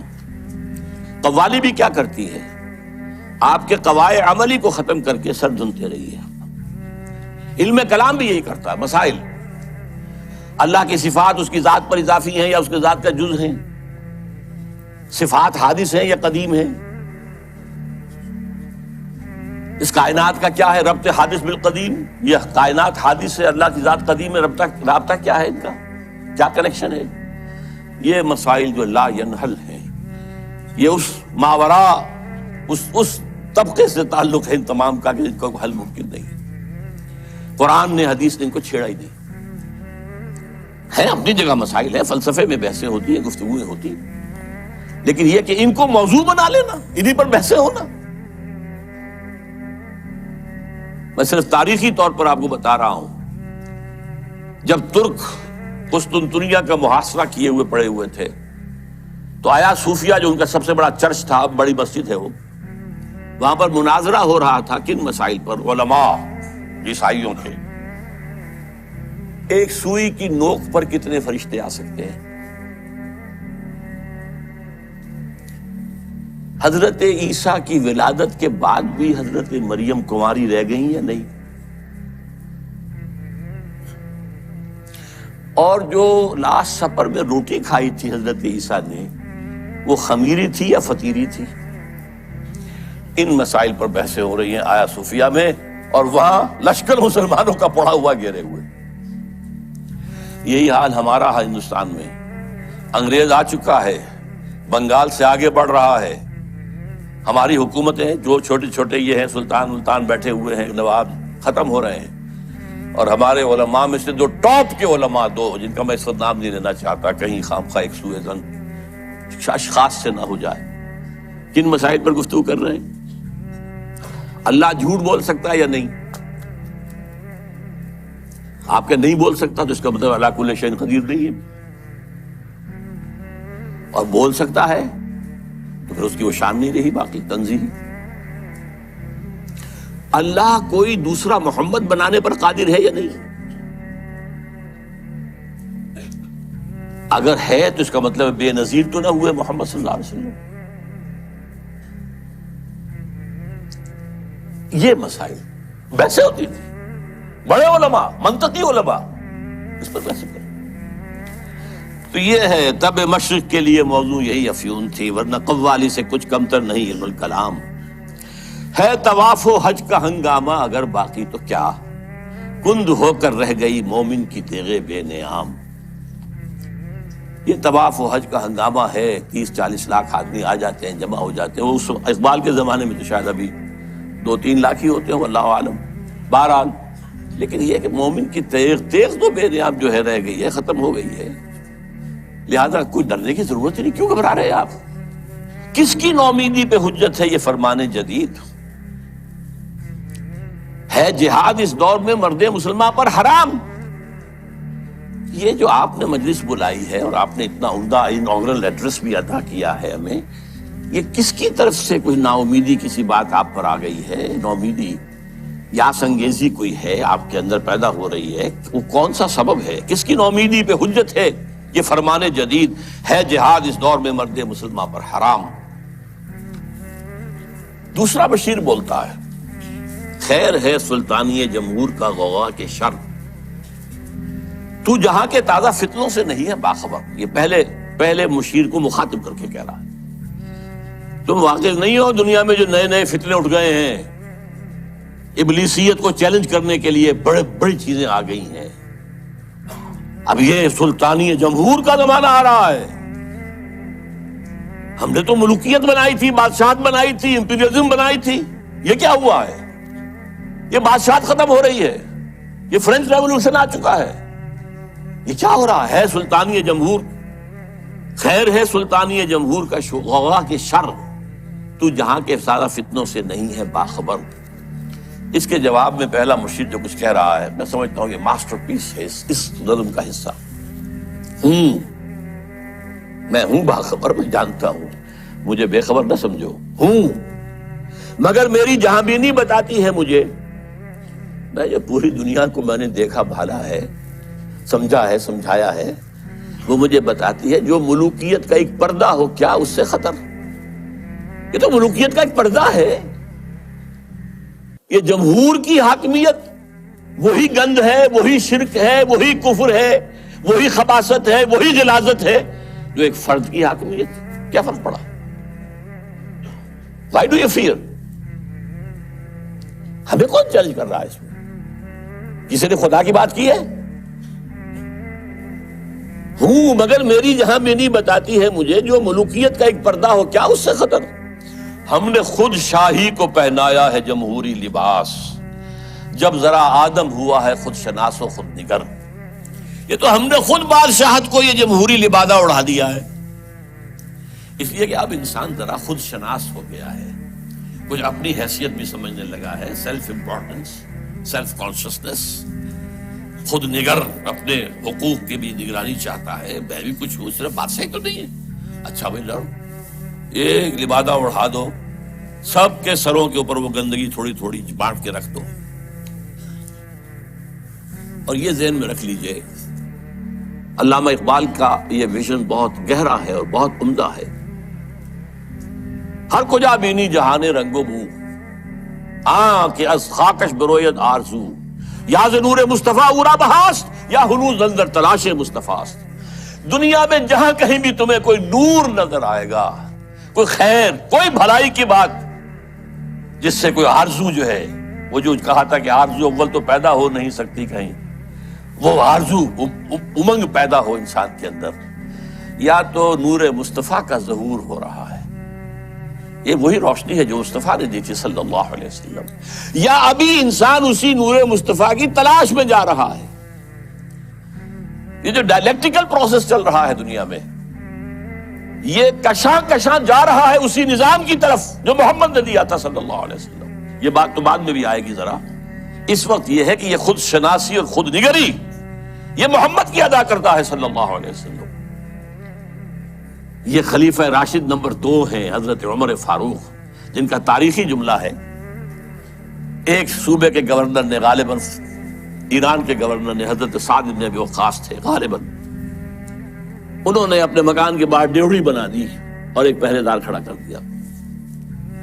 اب یہ تو نہیں کہ ہر وقت کوئی آئے اور ملنے کے لیے تیار ہو، آخر گورنر ہے، اس کا بھی کوئی پرائیویسی ہوتی ہے، ٹائم ہے.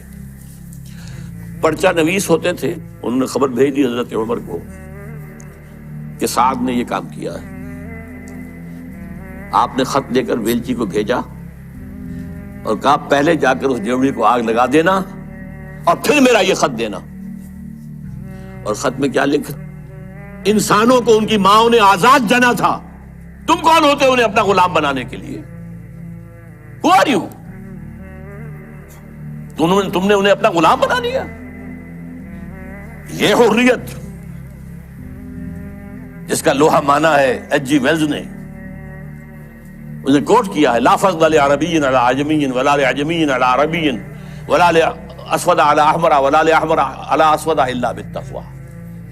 کسی عرب کو کسی اجمی پر فضیلت نہیں، کسی اجمی کو کسی عرب پر فضیلت نہیں، کسی گورے کو کسی کالے پر نہیں، کسی کالے کو کسی گورے پر نہیں، سوائے تقوی کے. یہ کوٹ کر کے کہتا ہے although the sermons of human fraternity, freedom and equality were set before also, and we find a lot of such sermons in Jesus of Nazareth, but it must be admitted that it was Muhammad sallallahu alaihi wasallam who for the first time in history established a society based on these principles. یہ ہے حریت۔ تو کہتے ہیں ہم نے خود شاہی کو پہنایا ہے جمہوری لباس، جب ذرا آدم ہوا ہے خود شناس و خود نگر۔ یہ خود شناسی اور خود نگری محمد کی عطا کردہ ہے صلی اللہ علیہ وسلم۔ کاروبار شہریاری کی حقیقت اور ہے، یہ وجود میر و سلطان پر نہیں ہے منحصر۔ یہ بادشاہ ہو ایک بیٹھا ہوا، اس کی کوئی جو ہے میر ہو سلطان ہو، نہیں، کاروبار شہریاری جو ہے حکومت اور ملوکیت کی اس اصل حقیقت کچھ اور ہے۔ وہ کیا ہے اگلے شعر میں بیان ہو رہی ہے۔ مجلس ملت ہو یا پرویز کا دربار ہو، مجلس ملت کانگریس، نیشنل کانگریس، پرویز کا دربار شہنشاہ کا دربار، وہ جمہوریت اور یہ ملوکیت۔ مجلس ملت ہو یا پرویز کا دربار ہو، ہے وہ سلطان غیر کی کھیتی پہ ہو جس کی نظر۔ بادشاہ تو وہ ہوتا ہے جو غیر کی کھیتیوں کے اوپر ڈر ڈال کر وہاں سے کھینچ لینا چاہتا ہو، وہاں ان کو لوٹنا چاہتا ہو، وہ بادشاہ۔ وہ بادشاہ جو ہے کبھی فرعون تھا اور کبھی نمرود تھا اور کبھی اور تھے، نماردہ تھے اور تھے، لیکن یہ کہ اب یہ ہے کہ وہ امپیریلزم کی شکل میں آیا ہے۔ پورا ایشیا کالونائز ہوا تھا اور اب تو پوری دنیا کو وہ اپنے world bank, IMF، globalization, TRIPS, ان کے شکنجے میں کس لینا چاہتے۔ تو نے کیا دیکھا نہیں مغرب کا جمہوری نظام، چہرہ روشن اندروں چنگیز سے تاریک تر۔ یہ مغرب کا جمہوری نظام کیا ہے؟ بڑا روشن ہے بہت، ہم بھی بڑے متاثر ہوتے ہیں۔ دیکھیں کتنا بڑا ملک ہے، صدارت کا انتخاب ہوا ہے کہ سموتھلی، وہ پچھلا ہٹ گیا دوسرا آ گیا، کوئی خون ریزی نہیں، کوئی دنگا نہیں، کوئی فساد نہیں، کچھ نہیں۔ ہماری طرح تو نہیں ہوتا، بلکہ شکست کھانے والا فوراً جا کے مبارکباد دے دیتا ہے، بجائے اس کے کہا دھاندلی ہوئی ہے، دھاندلی ہوئی ہے، دھاندلی ہوئی ہے، وہ جو ہمارے ہاں ہوتا ہے۔ تو اب اس سے ہم متاثر تو ہوتے ہیں، لیکن سوال تو یہ ہے کہ یہ سارا نظام کیا ہے؟ یہ دنیا کو نچوڑنے کا جو نظام بنایا جا رہا ہے، اس گلوبلائزیشن کے اندر جو خباثتیں ہیں وہ ہم نہیں جانتے، اہل یورپ جانتے ہیں، اہل امریکہ جانتے ہیں۔ سیاٹل میں ہنگامے وہاں ہوئے تھے، گلوبلائزیشن کی کانفرنسز جو ہوئی ہے، ڈیووس میں ہنگامہ یورپ میں ہوا ہے، پھر واشنگٹن میں ہوا ہے۔ ہمیں تو پتہ بھی نہیں کیا ہو رہا، ہماری قسمتوں کے سودے ہوتے ہیں، ہماری حکومتیں جو بھی ہیں وہ دستخط کر کے آ جاتی ہیں، اللہ خیر صلی اللہ۔ ایک اور جگہ اس جمہوریت کے بارے میں اقبال جو کہتا ہے وہی ساز کہن مغرب کا جمہوری نظام، جس کے پردوں میں نہیں غیرض نوائے قیصری، دیو استبداد جمہوری قبا میں پائے کوب۔ پائے کوب پاؤں مارنا، جیسے کہ کوئی ڈانسر جو ہے وہ اپنے پاؤں زمین کے اوپر مارتی ہے یا مارتا ہے۔ دیو استبداد جمہوری قبا میں پائے کوب، تو سمجھتا ہے یہ آزادی کی ہے نیلم پری؟ کیا بتاؤں کیا ہے؟ اچھا، لیکن اب تیسرا مشیر بولتا ہے، روح سلطانی رہے باقی تو پھر کیا اضطراب؟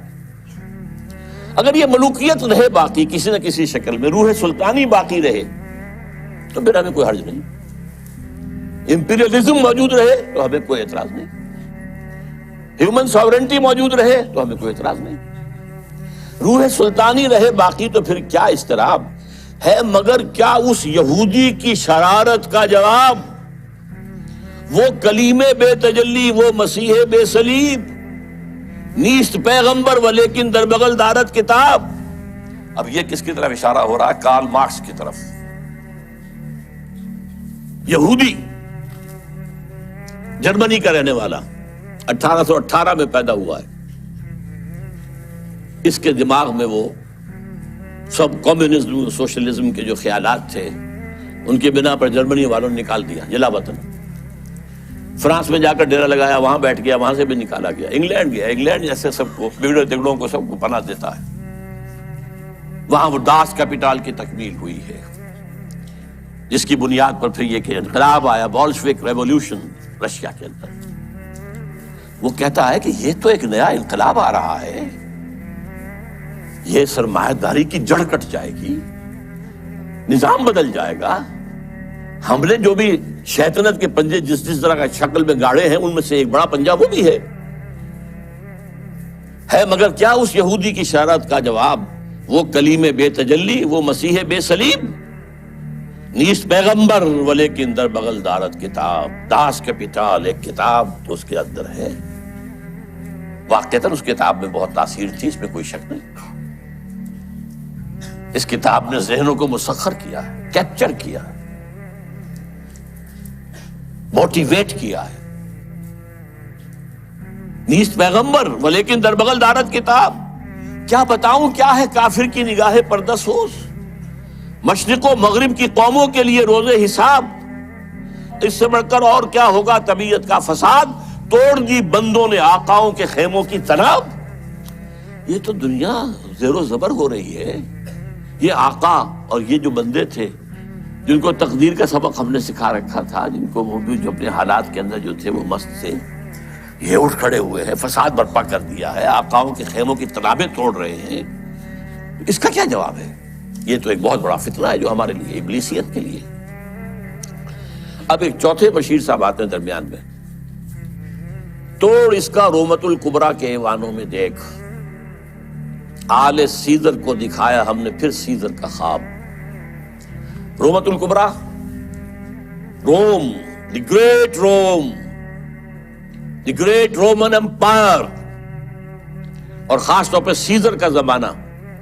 سیزر کے زمانے میں حضرت مسیح پیدا ہوئے ہیں، اور اسی کا اپوائنٹڈ گورنر پائلیٹس پونٹس جو ہے، اس کے ہاتھوں ان کے خیال کے مطابق ان کو سولی دی گئی ہے۔ سیزر کا جو ایک خواب تھا، اس نے جو ایک بڑی سلطنت، بڑی مملکت ایشیا، افریقہ اور یورپ کو اپنے ایک پنجے کے اندر لانے کا خواب دیکھا تھا، وہ ختم ہو گیا تھا۔ پھر مسلمان آ گئے، گریٹ آٹومان امپائر قائم ہو گئی، تقریباً انہی تمام علاقوں پر جن پر یہ رومن امپائر تھی تقریباً۔ لیکن اب پھر ہم نے آل سیزر ہی کے خاندان سے، نسل سے ایک شخص کو پھر وہی خواب دکھا دیا ہے، اور وہ شخص کون ہے؟ مسولینی۔ یہ 1883 میں پیدا ہوا تھا اور ایک غریب لوہار کا بیٹا تھا، لیکن اس کے اندر ایک زوم تھا کہ رومی بڑی طاقت ہے، بڑی قوت ہے، اونچی نسل ہے، اعلیٰ نسل ہے، ان کا حق ہے حکومت کرنا۔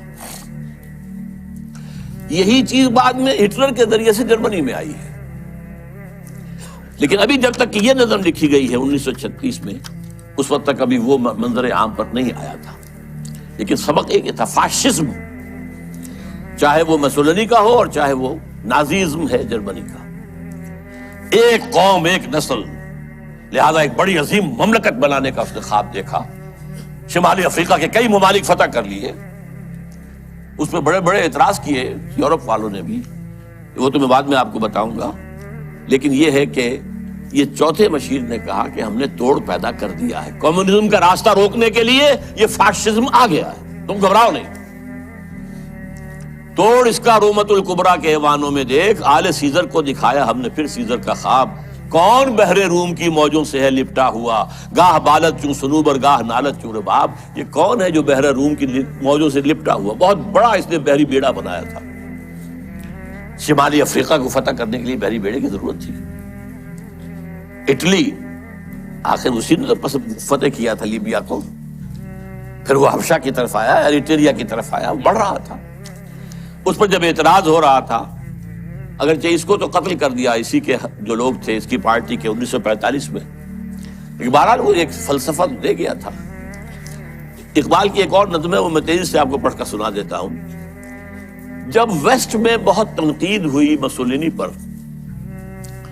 تو جواب میں وہ کہتے ہیں، علامہ اقبال کہتے ہیں مسولینی کی زبان سے، یا مسولینی کہتا ہے علامہ اقبال کی زبان سے، کیا زمانے سے نرالا ہے مسولینی کا جرم، بے محل بگڑا ہے معصومان یورپ کا مزاج۔ یہ معصوم بیٹھے ہوئے انگریز اور یہ فرانسیسی، یہ بڑے معصوم قوم ہے، یہ کہتے ہیں کہ یہ کیا کر رہا ہے مسولینی، یہ کیا جو ہے خوریزی کر رہا ہے، کیا زمانے سے نرالا ہے مسولینی کا جرم، بے محل بگڑا ہے معصومان یورپ کا مزاج، ہے میں پھٹکتا ہوں تو چھلنی کو برا لگتا ہے۔ کیوں؟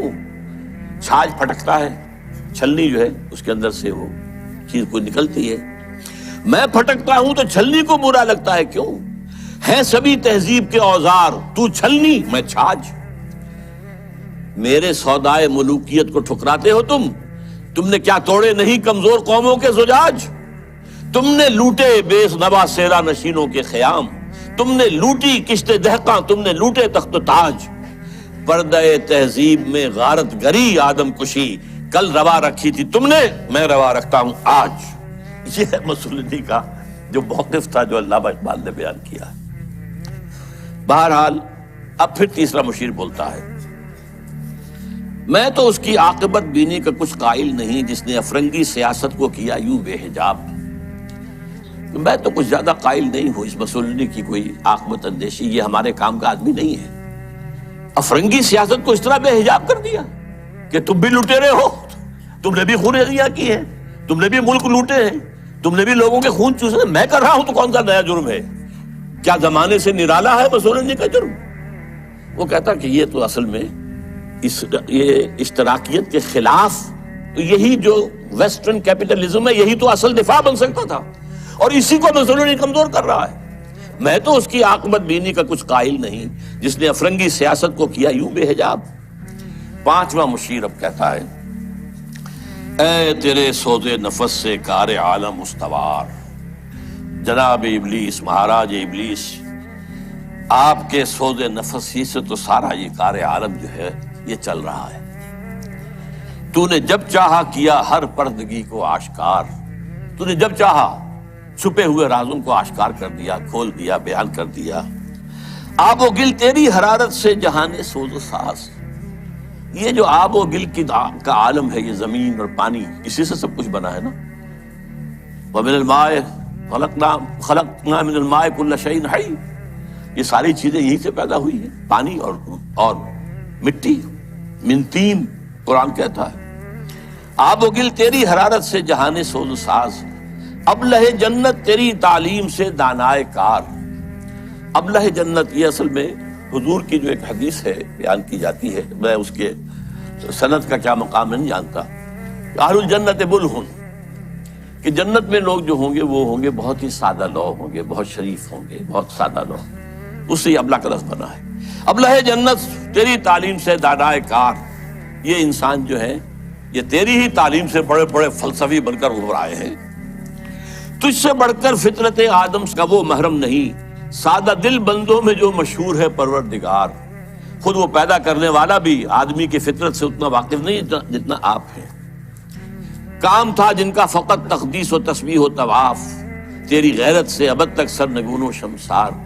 یہ جو فرشتے جو تھے، یہ جو سارا ان کا کام ہی جو تھا ہمیشہ کے لیے تقدیس و تسبیح و طواف جو ہے، اب یہ تیری غیرت کی وجہ سے ابد تک سرنگون و شمس۔ ایک نظم ہے بال جبریل کے اندر اقبال کی کہ حضرت جبریل کہتے ہیں، ہمدم دیرینا کیسا ہے جہان رنگ و بو، اور ابلیس کہتا ہے سوز و ساز و درد و داغ و جستجو و آرزو۔ پھر حضرت جبریل کہتے ہیں، ہر گھڑی افلاک میں رہتی ہے تیری گفتگو، کیا نہیں ممکن کہ تیرا چاہ کے دامن ہو رفو۔ تو نے جو اللہ کے حکم سے سرتابی کی تھی، اپنے اس دامن کو اگر دوبارہ سی لے، رفو کر لے، تو پھر تیرا مقام جو ہے وہ ہو سکتا ہے بلند۔ اس میں وہ کہتا ہے، اے جبریل تو واقف نہیں اس راز سے، کر گیا سرگشت مجھ کو، سرمست مجھ کو ٹوٹ کر میرا سبو۔ یہ جو میں نے عالم بنایا ہے، اس میں جو کچھ کھیل میں دیکھ رہا ہوں، جو تماشے کر رہا ہوں، جو میرے یہاں پر اداکار جو ہیں کام کر رہے ہیں، میں جن کی پتلیوں کی طرح سے جنہیں نچا رہا ہوں، یہ میرے لیے بہت دلچسپ ہے۔ یہ جو عالم ہے تمہارا، تو فقط اللہ اللہ اللہ، اس عالم میں اب میرا گزر نہیں، اب یہاں میرا گزر ممکن نہیں۔ کس قدر خاموش ہے یہ عالم بے کاخ و کو، یہاں تو کوئی حرکت ہے ہی نہیں، کوئی لڑائی ہو، کوئی جنگ ہو، مار پیٹ ہو، کوئی خونریزی ہو، وہ کچھ بھی نہیں۔ بہرحال گرچہ ہیں تیرے مرید افرنگ کے ساحر تمام، اب مجھے ان کی فراست پر نہیں ہے اعتبار۔ یہ جو ہے پانچواں مشیر، ذرا ایک نوٹ آف کہیے کہ ڈسینٹ، کہ یہ جو آپ کے جتنے بھی ہیں اس وقت دنیا میں، جتنے بھی چیلے چانٹے کام کر رہے ہیں، گرچہ ہیں تیرے مرید افرنگ کے ساحر تمام، اب مجھے ان کی فراست پر نہیں ہے اعتبار۔ وہ یہودی فتنگر، وہی کارل مارکس، وہ یہودی فتنگر، وہ روح مصدق کا بروز، روح مصدق کا بروز، بروز کہتے ہیں کسی گزری ہوئی شے یا گزرے ہوئے انسان کی روح کا جزوی طور پر یا کلیہ طور پر کسی اور میں بعد میں ظاہر ہو جانا۔ تو یہ جو کہا ہے کہ مصدق، یہ کون تھے؟ یہ 5ویں صدی عیسوی میں ایران میں پیدا ہوئے، اور جہاں تک تحقیق ہے زرتشت کے یہ پیروکار تھے، اور میرا گمان بھی یہی ہے، بعض لوگوں کا خیال ہے کہ زرتشت جو ہے وہ نبی تھے، واللہ عالم۔ اور سائرس جس نے کہ عظیم تر ایران کی بنیاد ڈالی تھی، جسے قرآن میں ذوالقرنین کہا گیا ہے، وہ اصل میں انہی کا تربیت دادا تھا۔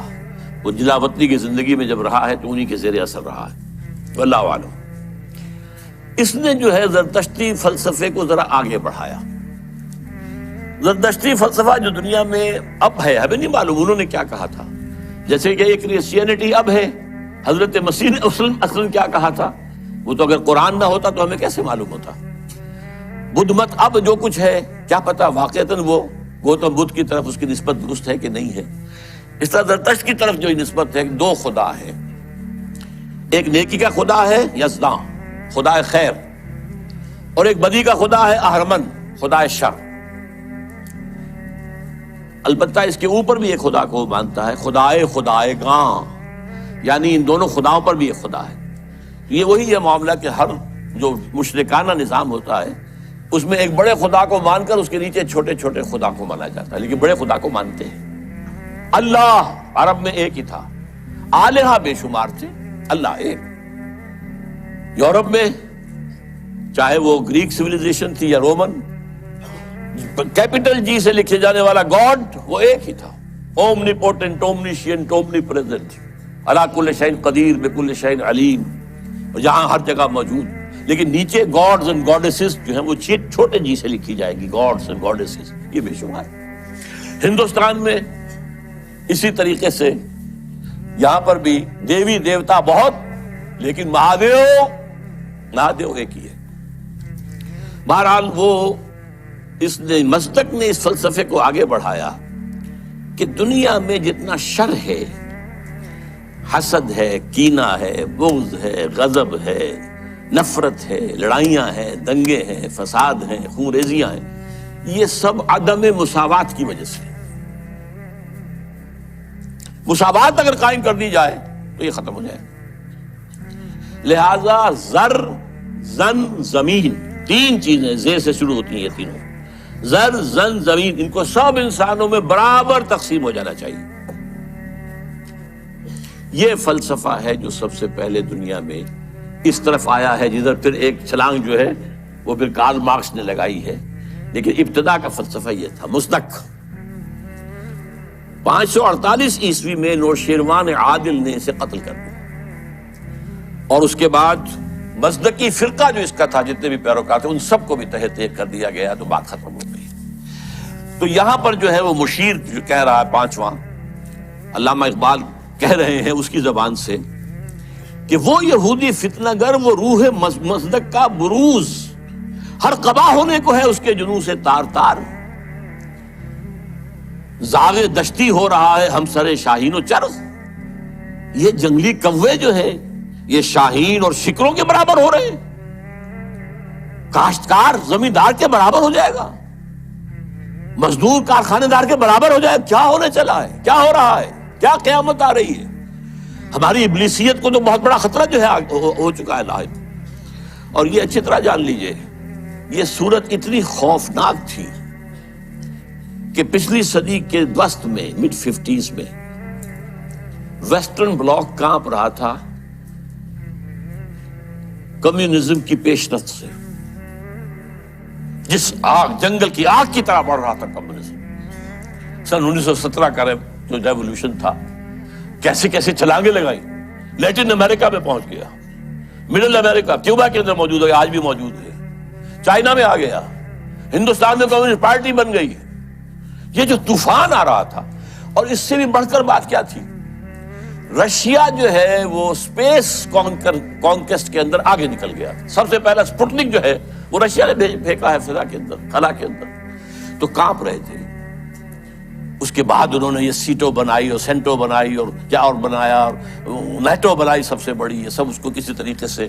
اور سب سے بڑی بات یہ امریکہ بہادر نے ملینز کی تعداد میں قرآن شائع کر کے انگریزی میں اسے تقسیم کیا مسلمانوں کو، دی گلوریس قرآن اور گیتا لاکھوں کی تعداد میں شائع امریکہ کر رہا عیسائی، تاکہ بابا تم اپنے مذہب پر جمے رہو. یہ بے خدا ہے، یہ جو کمیونزم ہے یہ تو بالکل ہی مرید ہے. ہم تو پھر بھی خدا کو تو مانتے ہیں نا بھائی، تمہارا نظام ہم نہیں مانتے، تمہارے رسول کو ہم نے نہیں مانا، خدا کو تو مانتے ہیں نا. کم سے کم ہمارا جو ہے یہ خیال کرو، ہمارا ساتھ دو اس کے مقابلے میں. Containment of Russia policy. تو یہ جو کہہ رہا ہے کہ گرچہ ہیں تیرے مرید افرنگ کے صاحب تمام، اب مجھے ان کی فراست پر نہیں ہے اعتبار. وہ یہودی فتنگر وہ روح مصدق کا بروز، ہر قبا ہونے کو ہے اس کے جنوں سے تار تار. زاغ دشتی ہو رہا ہے ہم سرے شاہین و چر، کتنی صورت سے بدلتا ہے مزاج روزگار. چھا گئی آشفتہ ہو کر وسعت افلاک پر، جس کو نادانی سے ہم سمجھے تھے کہ مشت غبار. ہم سمجھے تھے تو ایک ہے، ایک ملک میں ریولوشن آ گیا ہے نا، رشیا کے اندر آ گیا ہے، بولشوک ریولوشن آ گیا ہے، مشت غبار ہے بس. دیکھیے تو آندھی بن گئی ہے. چھا گئی آشفتہ ہو کر وسعت افلاک پر، اور پوری دنیا میں گلوب کے اندر جا رہی ہے. ہمارا نظام، ہمارا جو یہ سرمایہ دارانہ نظام ہے تو ختم ہو جائے گا، تباہ و برباد ہو جائے گا. فتنہ فردا کی ہیبت کا یہ عالم ہے کیا. اب دیکھیے ہیبت کا لفظ یہ جو میں نے آپ کو بتایا ہے، اقبال کے سامنے وہ نقشہ نہیں تھا، لیکن میں نے جو آپ کو بتایا ہے کہ جس طریقے سے کہ ویسٹرن بلاک کانپ رہا تھا کہ رشیا اور اس کا جو یہ نظام ہے اس تیزی کے ساتھ بڑھ رہا ہے، تو ہمارے قدم تو نہیں جم سکتے اس کے مقابلے میں.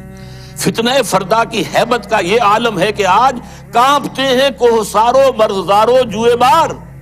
میرے آقا وہ جہاں زیر و زبر ہونے کو ہے، جس جہاں کا ہے فقط تیری سیادت پر مدار.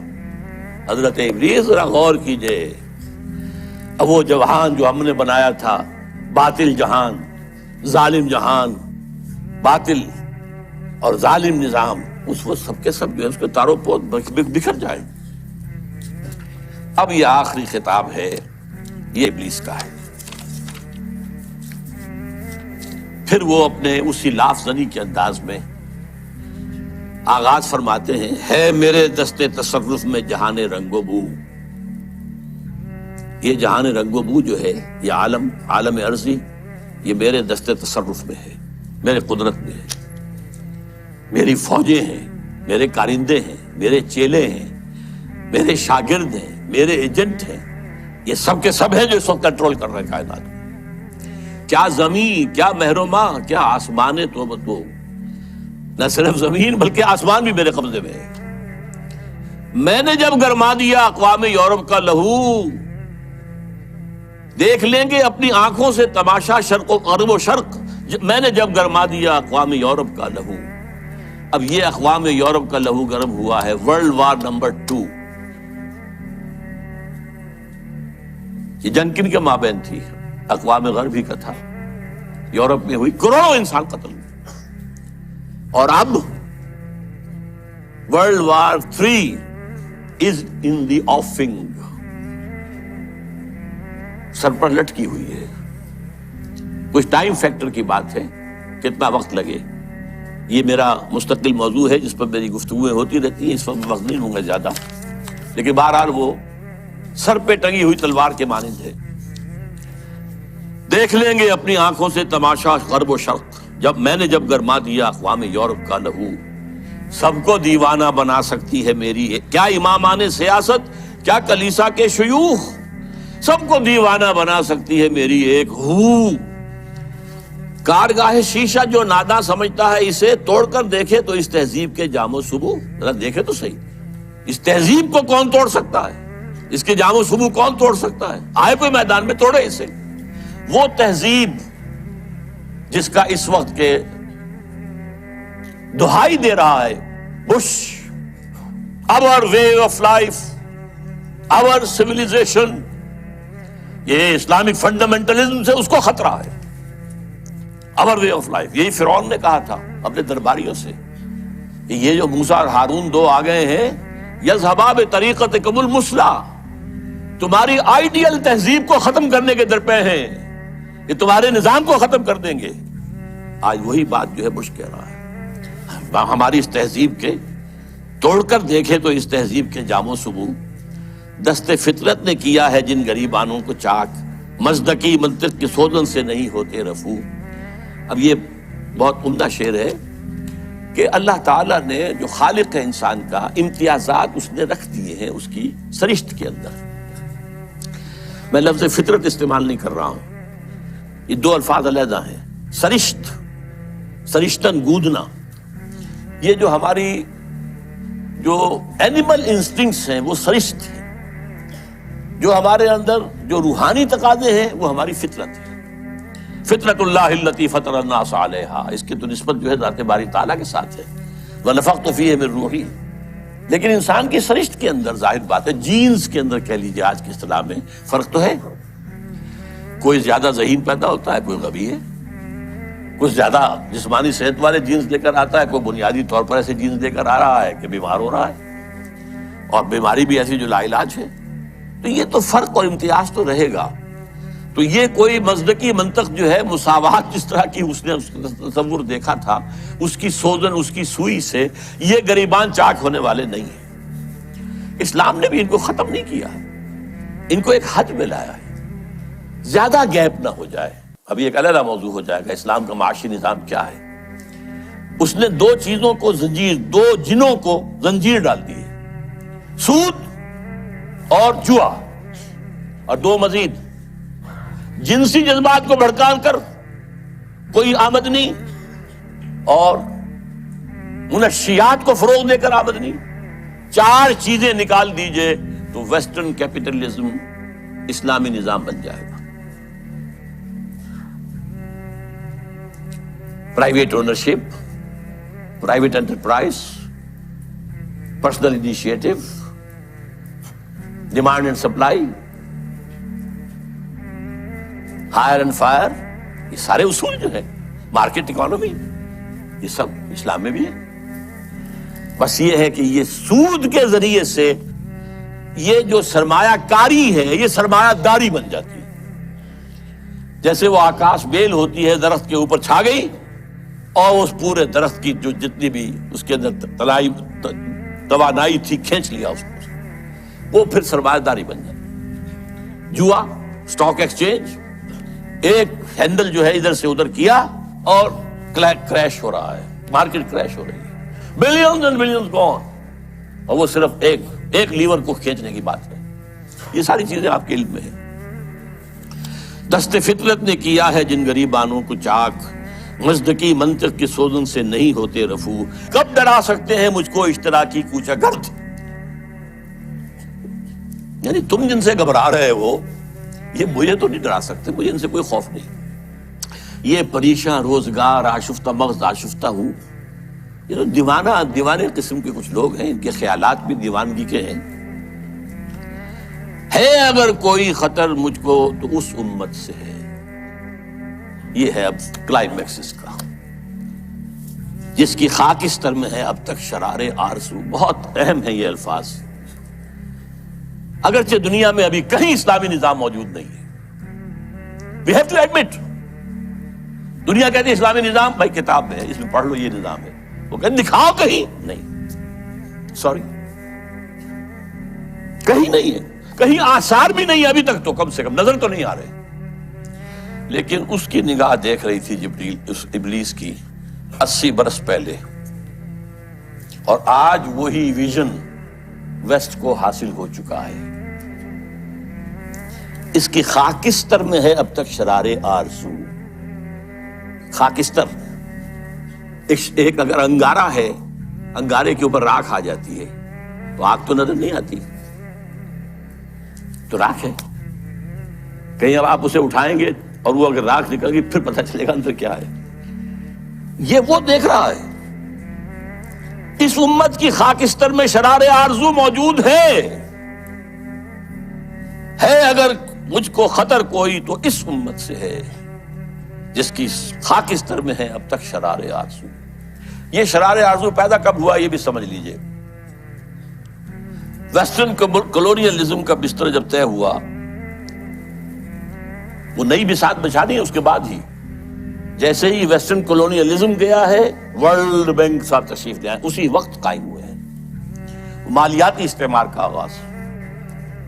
لیکن جب یہ طے ہوا، اب ہم مسلمان بھی آزاد ہو گئے، تو خیال آیا جیسے کسی بے ہوش سے ہوش میں آنے کے بعد یاد آتا ہے میں کیا تھا، ہم کیا تھے، ہمارا بھی تو ایک نظام تھا، کم سے کم یہ کہ ہمارے بھی کچھ قوانین تھے، کچھ تعزیرات تھیں، کچھ حدود تھے، کچھ سزائیں تھیں، کوئی فیملی لاز تھے، کوئی ہمارے جو قانون وراثت تھا، ہماری تہذیب تھی، ہمارے ہاں کی وہ شرم اور عفت والی جو ہے ایک معاشرت تھی، وہ یاد آئی اور ایک خواہش دل میں انگڑائیاں لینے لگی۔ And this was a universal phenomenon from Indonesia till Mauritania. Masyumi party, Jamaat Islami, خاکسار، اسلام کے غلبے کے لیے فدائیین ایران میں، مسجوبی پارٹی انڈونیشیا میں، الاخوان المسلمون مصر میں، عباد الرحمان لبنان میں، سعید نورسی ترکی میں، وغیرہ وغیرہ وغیرہ، یہ سب تحریکیں ہیں۔ نعیم صدیقی مرحوم نے ایک نظم بھی کہی تھی، مجھے اب وہ یاد تو نہیں ہے ایک ہی جذبہ، کہیں اونچا کہیں مدھم، یہ ایک ہی جذبہ ہے، یہ سارا کا سارا، نام اور ہے، وہ اخوان ہے، یہ جماعت اسلامی ہے، یہ خاکسار ہیں، خاکسار بھی ایک وقت میں بڑے زور شور سے اٹھتے تھے۔ بہرحال یہ جذبہ جو ہے اس وقت سے ہے، لیکن افسوس یہ جذبہ دو چیزوں میں ٹھوکر کھا گیا۔ ایک تو اس نے یہ سپوز کر لیا جب ہم مسلمان ہیں تو ایمان تو ہمارے اندر ہے، بس یہ سب سے بڑی غلط، ایمان نہیں ہے بھائی، یہ ایک موروثی عقیدہ ہے، ناٹ ایمان۔ ایمان وہ ہوتا ہے جو پرسنل کنوکشن کی شکل اختیار کرے، یقین پیدا کرے، ناداں یقین سے ہاتھ آتی ہے وہ درویشی کے جس کے سامنے جھکتی ہے فغفوری۔ You start with this that we are Muslims, so that we are Momins۔ اب بس صرف عبارت بنانی ہے، اللہ اللہ غلط۔ اصل میں تو ایمان کی دوبارہ تجدید بنیاد ہے اس کام کی۔ اور نمبر دو یہ کہ انہوں نے سوچا کہ دنیا میں اور جس طریقے سے چیزیں چلتی ہیں ایسے ہی ہم بھی کہیں الیکشن میں حصہ لے کر لیں، کہیں کچھ اور کام کر لیں، کہیں کوئی فوجی بغاوت سے کر لیں۔ نہیں بھائی، اس سے نہیں ہوگا، اس کا طریقہ وہی ہوگا جو محمد الرسول اللہ کا تھا صلی اللہ علیہ وسلم۔ پوری انسانی زندگی میں ایک ہی مرتبہ، اور تمام انبیاء اور رسول کی جماعت میں سے صرف ایک ہی شخص کے ہاتھوں وہ انقلاب برپا ہوا تھا، اور کسی کے ہاتھوں نہیں ہوا، اور وہ ہے محمد صلی اللہ علیہ وسلم۔ وہی اول، وہی آخر، اور اب بھی ہونا ہے، یہ صحیح ہے۔ ابلیس بھی ٹھیک دیکھ رہا ہے، اور علامہ اقبال نے بھی ٹھیک دیکھا، اور آج بش بھی ٹھیک دیکھ رہا ہے، بلیر اس کا چھوٹا بھائی بھی دیکھ رہا ہے۔ وہ چونکہ اس نے کہا بلیر نے، جو خلافت کا نام لے وہ فنڈامنٹلسٹ ہے، وہ ٹیررسٹ ہے، اور بش نے تو کہہ دیا، یہ کسی مسلمان کو تو میرے علم کی حد تک تو یہ خیال بھی نہیں آیا تھا کہ یہ تو اسپین سے لے کر اور انڈونیشیا تک خلافت قائم کرنا چاہتا۔ اسپین کا لفظ میں نے تو آج تک نہیں سنا تھا، لیکن خوف دیکھیے، ہیبت، فتنہ فردہ کی ہیبت کا یہ عالم ہے کہ آج وہ جو کانپ رہے ہیں کہ یہ خلافت کا نظام نہ آ جائے کہیں، تو وہ خاکستر میں شرار آرزو ہے۔ اندیشہ یہی ہے کہ کہیں یہ بڑھ کر کوئی بہت بڑے طوفان کی شکل اختیار نہ کر لے۔ کرتے ہیں اشک سحر گاہی سے جو ظالم وضو، خال خال اس قوم میں اب تک نظر آتے ہیں وہ، کرتے ہیں اشک سحر گاہی سے جو ظالم وضو، جانتا ہے جس پہ روشن باطن ایام ہے، مصداقیت فتنہ فردہ نہیں اسلام۔ اب مجھے ذرا جلدی کرنی ہے، وقت بہت ختم ہو رہا ہے۔ دیکھیے اب حقیقت بھی نہیں، اس امت کی حالت کیا ہے اس وقت۔ جانتا ہوں میں یہ امت حامل قرآن نہیں، جانتا ہوں میں یہ امت حامل قرآن نہیں، ہے وہی سرمایہ داری بندہ مومن کا دین۔ Very better 100% correct. دولت پرستی، مادہ پرستی، یہ ہر ایک کے اندر پلی ہوئی ہے، رگوں کے اندر، دلوں کی گہرائیوں میں اتری۔ جانتا ہوں میں کہ مشرق کی اندھیری رات میں بے ید بیضا ہے پیران حرم کی آستی. پیران حرم جو بیٹھے ہوئے ہیں، وہ جو صوفی و ملا جو اس کو پہلے کہہ چکا ہے، صوفی ملا ملوکیت کے بندے ہیں تمام، ان کی آستین میں ید بیضا نہیں ہے. حضرت موسیٰ کے آستین میں سے ہاتھ نکلتا تھا تو وہ چمکتا ہوا ہوتا تھا، دمکتا ہوا سورج کی طرح. وہ نہیں ہے. بے ید بیضا ہے پیران حرم کی آستین، عصر حاضر کے تقاضاؤں سے ہے لیکن یہ خوف ہو نہ جائے آشکارا شرع پیغمبر کہیں. یہ اہم ترین شعر ہے اس نظم کا. میں نے آپ سے کہا تھا اقبال کے وہ دو اشعار، ہر کجا بینی جہان رنگ و بو، کہ از خاکش بروید آرزو، یا زنور مصطفیٰ اورا بہاست، یا ہنوز اندر تلاش مصطفیٰ است. یہ جو ڈائلیکٹیکل پروسیس چل رہا ہے ہسٹری کا،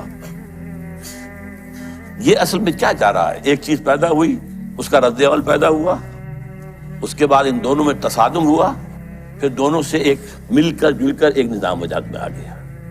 پھر اس کے اندر جو خرابی ہے وہ ظاہر ہوئی، اس نے اپنے رد عمل کو جنم دیا. Thesis, antithesis, synthesis. یہ سنتھیسس پھر تھیسس بن گیا، پھر اینٹی تھیسس، پھر سنتھیسس.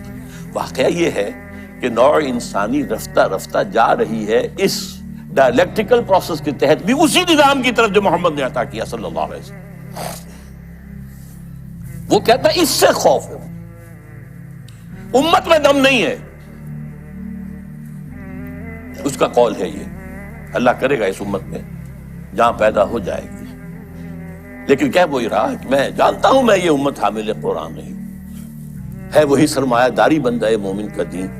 جانتا ہوں میں کہ مشرق کی اندھیری رات میں بے ید بیضا ہے پیران حرم کی آستین، عصر حاضر کے تقاضاؤں سے ہے لیکن یہ خوف. دیکھیے ملوکیت، امپیریلزم، شہنشاہیت کے جواب میں رد عمل میں انقلاب آیا فرانس کا، جمہوریت آ گئی. جمہوریت چونکہ اللہ کی ہدایت سے تو مستفید نہیں ہے، یہ تو مادہ اندھا مادہ جو ہے وہ ایکشن ریئیکشن پیدا کر رہا ہے. اس کے اندر وہ جو دولت پرستی تھی، سود رہا، پھر انڈسٹریل ریولوشن آ گیا تو وہ سرمایہ داری بن گئی. ایک لعنت سے چھٹکارا پایا، دوسری لعنت میں گرفتار. فیوڈل لارڈ سے آزاد ہوئے، کارخانے دار اس کے غلام ہو گئے. اس کے رد عمل میں کمیونزم آیا، ایک پارٹی ڈکٹیٹرشپ آ گئی. اب وہ بھی ختم ہوا، اب کہاں آئے گا؟ اب انسان دو راہ پر کھڑا ہے، کہاں جائے گا؟ فوکویاما کہتا ہے اینڈ آف ہسٹری، تاریخ انسانی کے اندر جو سب سے اونچا مقام ہو سکتا تھا ہم حاصل کر چکے. کمیونزم کا خاتمہ ہو گیا، اب کوئی نظام ہمارے مد مقابل آ ہی نہیں سکتا. اس کا ایک جواب لکھا ہے تو ہمارے پاکستان کے ہی عابد اللہ جان، اینڈ آف ہسٹری کی جواب میں اینڈ آف ڈیموکریسی کتاب لکھی ہے. مغربی جمہوریت ختم ہو گئی ہے، مغربی جمہوریت ختم ہو گئی ہے. اس کے دلائل، اس کے شواہد تفصیل کے ساتھ اس کی کتاب کو پڑھی. اور اب اسلام جو آئے گا سنتھیسس ہوگا، اب وہ ہوگا اسلامی جمہوریت، اسلامی سوشلزم. سوشلزم میں جو خیر تھا وہ بھی اسلام کے اندر ہے. خیر یہی تھا نا کہ ہر ایک کے لیے بنیادی ضروریات جو ہے فراہم کر دی جائیں. یہ تو اسلام میں ہے. ہم نے نہیں کیا تو ہم مجرم ہم ہیں. اسکینڈینیوین سوشلزم اپنی ٹاپ کے اوپر کھڑا ہوا ہے، لیکن اسلام کا سوشلزم اس سے کہیں آگے جائے گا. جمہوریت ٹاپ کی، جہاں ایک بوڑھی عورت جو ہے وہ ٹوک سکتی ہے امیر المومنین عمر فاروق کو رضی اللہ تعالیٰ عنہ. ایک شخص ان سے احتساب کر سکتا آپ کا کرتا کیسے بنا ہوا یہ بتائیں، کہاں سے آیا کپڑا؟ یہ اس کا خواب وہ تو اسلام میں ہے. لیکن یہاں جیسا کہ میں نے کہا اسلامی جمہوریت ہوگی، اللہ کی حاکمیت کے تحت عوامی خلافت. اسلامی سوشلزم ہوگا، ہر ایک کی بنیادی ضروریات کی کفالت زکوٰۃ کے نظام کے ذریعے سے. یہ نظام ہے. تو عصر حاضر کے تقاضاؤں سے ہے لیکن یہ خوف ہو نہ جائے آشکارا شرع پیغمبر کہیں. الحذر آئین پیغمبر سے 100 بار الحذر، حافظ ناموس زن مرد آزما مرد آفری. الحذر، پناہ پناہ. آئین پیغمبر صلی اللہ علیہ وسلم. یہاں اقبال نے جو کمال دکھایا ہے، دس از دی جسٹ، لب لباب. وہ آئین پیغمبر کیا ہے؟ نمبر 1، حافظ ناموس زن، مرد آزما مرد آفرین. اس کا جو معاشرتی نظام ہے وہ کیا ہے؟ عورت کی عصمت و عفت کی حفاظت نمبر 1. اس کے لیے 4 پردے دیے اسلام نے، 1 نہیں 4. پورے معاشرے میں ایک پردہ ہو. سیگریگیشن آف دی سیکسز، مردوں کا دائرہ کار علیحدہ ہے، عورتوں کا علیحدہ ہے. مردوں کے اسکول علیحدہ ہے، عورتوں کے علیحدہ ہے. مردوں کی کالج علیحدہ ہے، عورتوں کے علیحدہ ہے. مردوں کے اسپتال علیحدہ ہے، عورتوں کے علیحدہ ہے. سیگریگیشن. نمبر 2، گھر کی 4 دیواری کے اندر، یہ نمبر 2 پردہ ہے. باہر نکلے تو برقع لیں یا چادر لیں، چہرہ ڈھانپے، یہ تیسرا پردہ ہے. اور گھر کی 4 دیواری کے اندر بدن کو پورے طور پر ڈھانک کر رکھنا سوائے چہرے کے اور ہاتھ کے اور پاؤں کے. اس کے سوا عورت کے جسم کا کوئی حصہ ماں کا بھی بیٹے کی نگاہ میں نہ آئے، بہن کا بھائی کی نگاہ میں نہ آئے، بیٹی کا باپ کی نگاہ میں نہ آئے. ورنہ کیا نہیں ہو رہا آج؟ انسیسٹ نہیں ہو رہا آج؟ کتنا ہو رہا ہے یورپ میں، اور آپ کے ہاں کتنا کچھ ہو رہا ہے. حافظ ناموس زن، مرد آزما. مرد کے لیے چیلنج ہے. تمہارا کام ہے، معاش کی پوری ذمہ داری تمہارے سر ہے، عورت کے سر نہیں ہے. اس کی کفالت تمہارے ذمہ ہے. یو ہیو ٹو سپورٹ ہر. اور اولاد کی ساری کفالت تمہارے ذمہ ہے. شادی کرو گے، مہر تم دو گے، عورت لے گی. شادی کا خرچہ تم کرو گے، دعوت تم دو گے ولیمے کی. عورت کے والوں کی، لڑکی والوں کی طرف کوئی نہیں ہے. This is the challenge to the males. حافظ ناموس زن، مرد آزما، چیلنجنگ. اور دفاع جو ہے ملک کا، وہ اصل میں تمہاری ذمہ داری ہے. یہ ٹھیک ہے کسی آخری وقت میں آ کر اگر ہوم ٹو ہوم فائٹنگ ہو رہی ہو، اسٹریٹ فائٹنگ ہو رہی ہو، عورتیں بھی آئیں میدان میں، ٹھیک ہے، لیکن نہیں، بنیادی طور پر نہیں. اسی سے مردانگی پیدا ہوتی ہے. نمبر 2، موت کا پیغام ہر نوع غلامی کے لیے. نہ کوئی فخفور و خاکہ، نہ گدائے رہ نشین. کوئی غلامی نہیں، کوئی حاکم نہیں، کوئی محکوم نہیں. اللہ حاکم، تم سب محکوم. کونوا عباد اللہ اخوانا. سیاسی سطح پر تم سب برابر ہو، بالکل نو ڈسکریمنیشن. کرتا ہے دولت کو ہر آلودگی سے پاک و صاف. دولت کے اندر جو گندگی آ جاتی ہے ان سے پاک و صاف کرتا ہے آئین پیغمبر. زکوٰۃ بھی نکالو اس میں سے، صدقات بھی نکالو اس میں سے، پاک کرو اس کو. اور منعموں کو مال و دولت کا بناتا ہے امی. یہاں تو منعموں کر کیجئے. جن کو اللہ نے دولت دی ہے کہتا ہے یہ تمہارا مال نہیں ہے، اللہ کا مال ہے. این امانت چند روزہ نزدماست، در حقیقت مالک ہر شے خداست. یہ تو امانت ہے. جو مالک ہے اس کی مرضی کے مطابق تصرف کرو گے.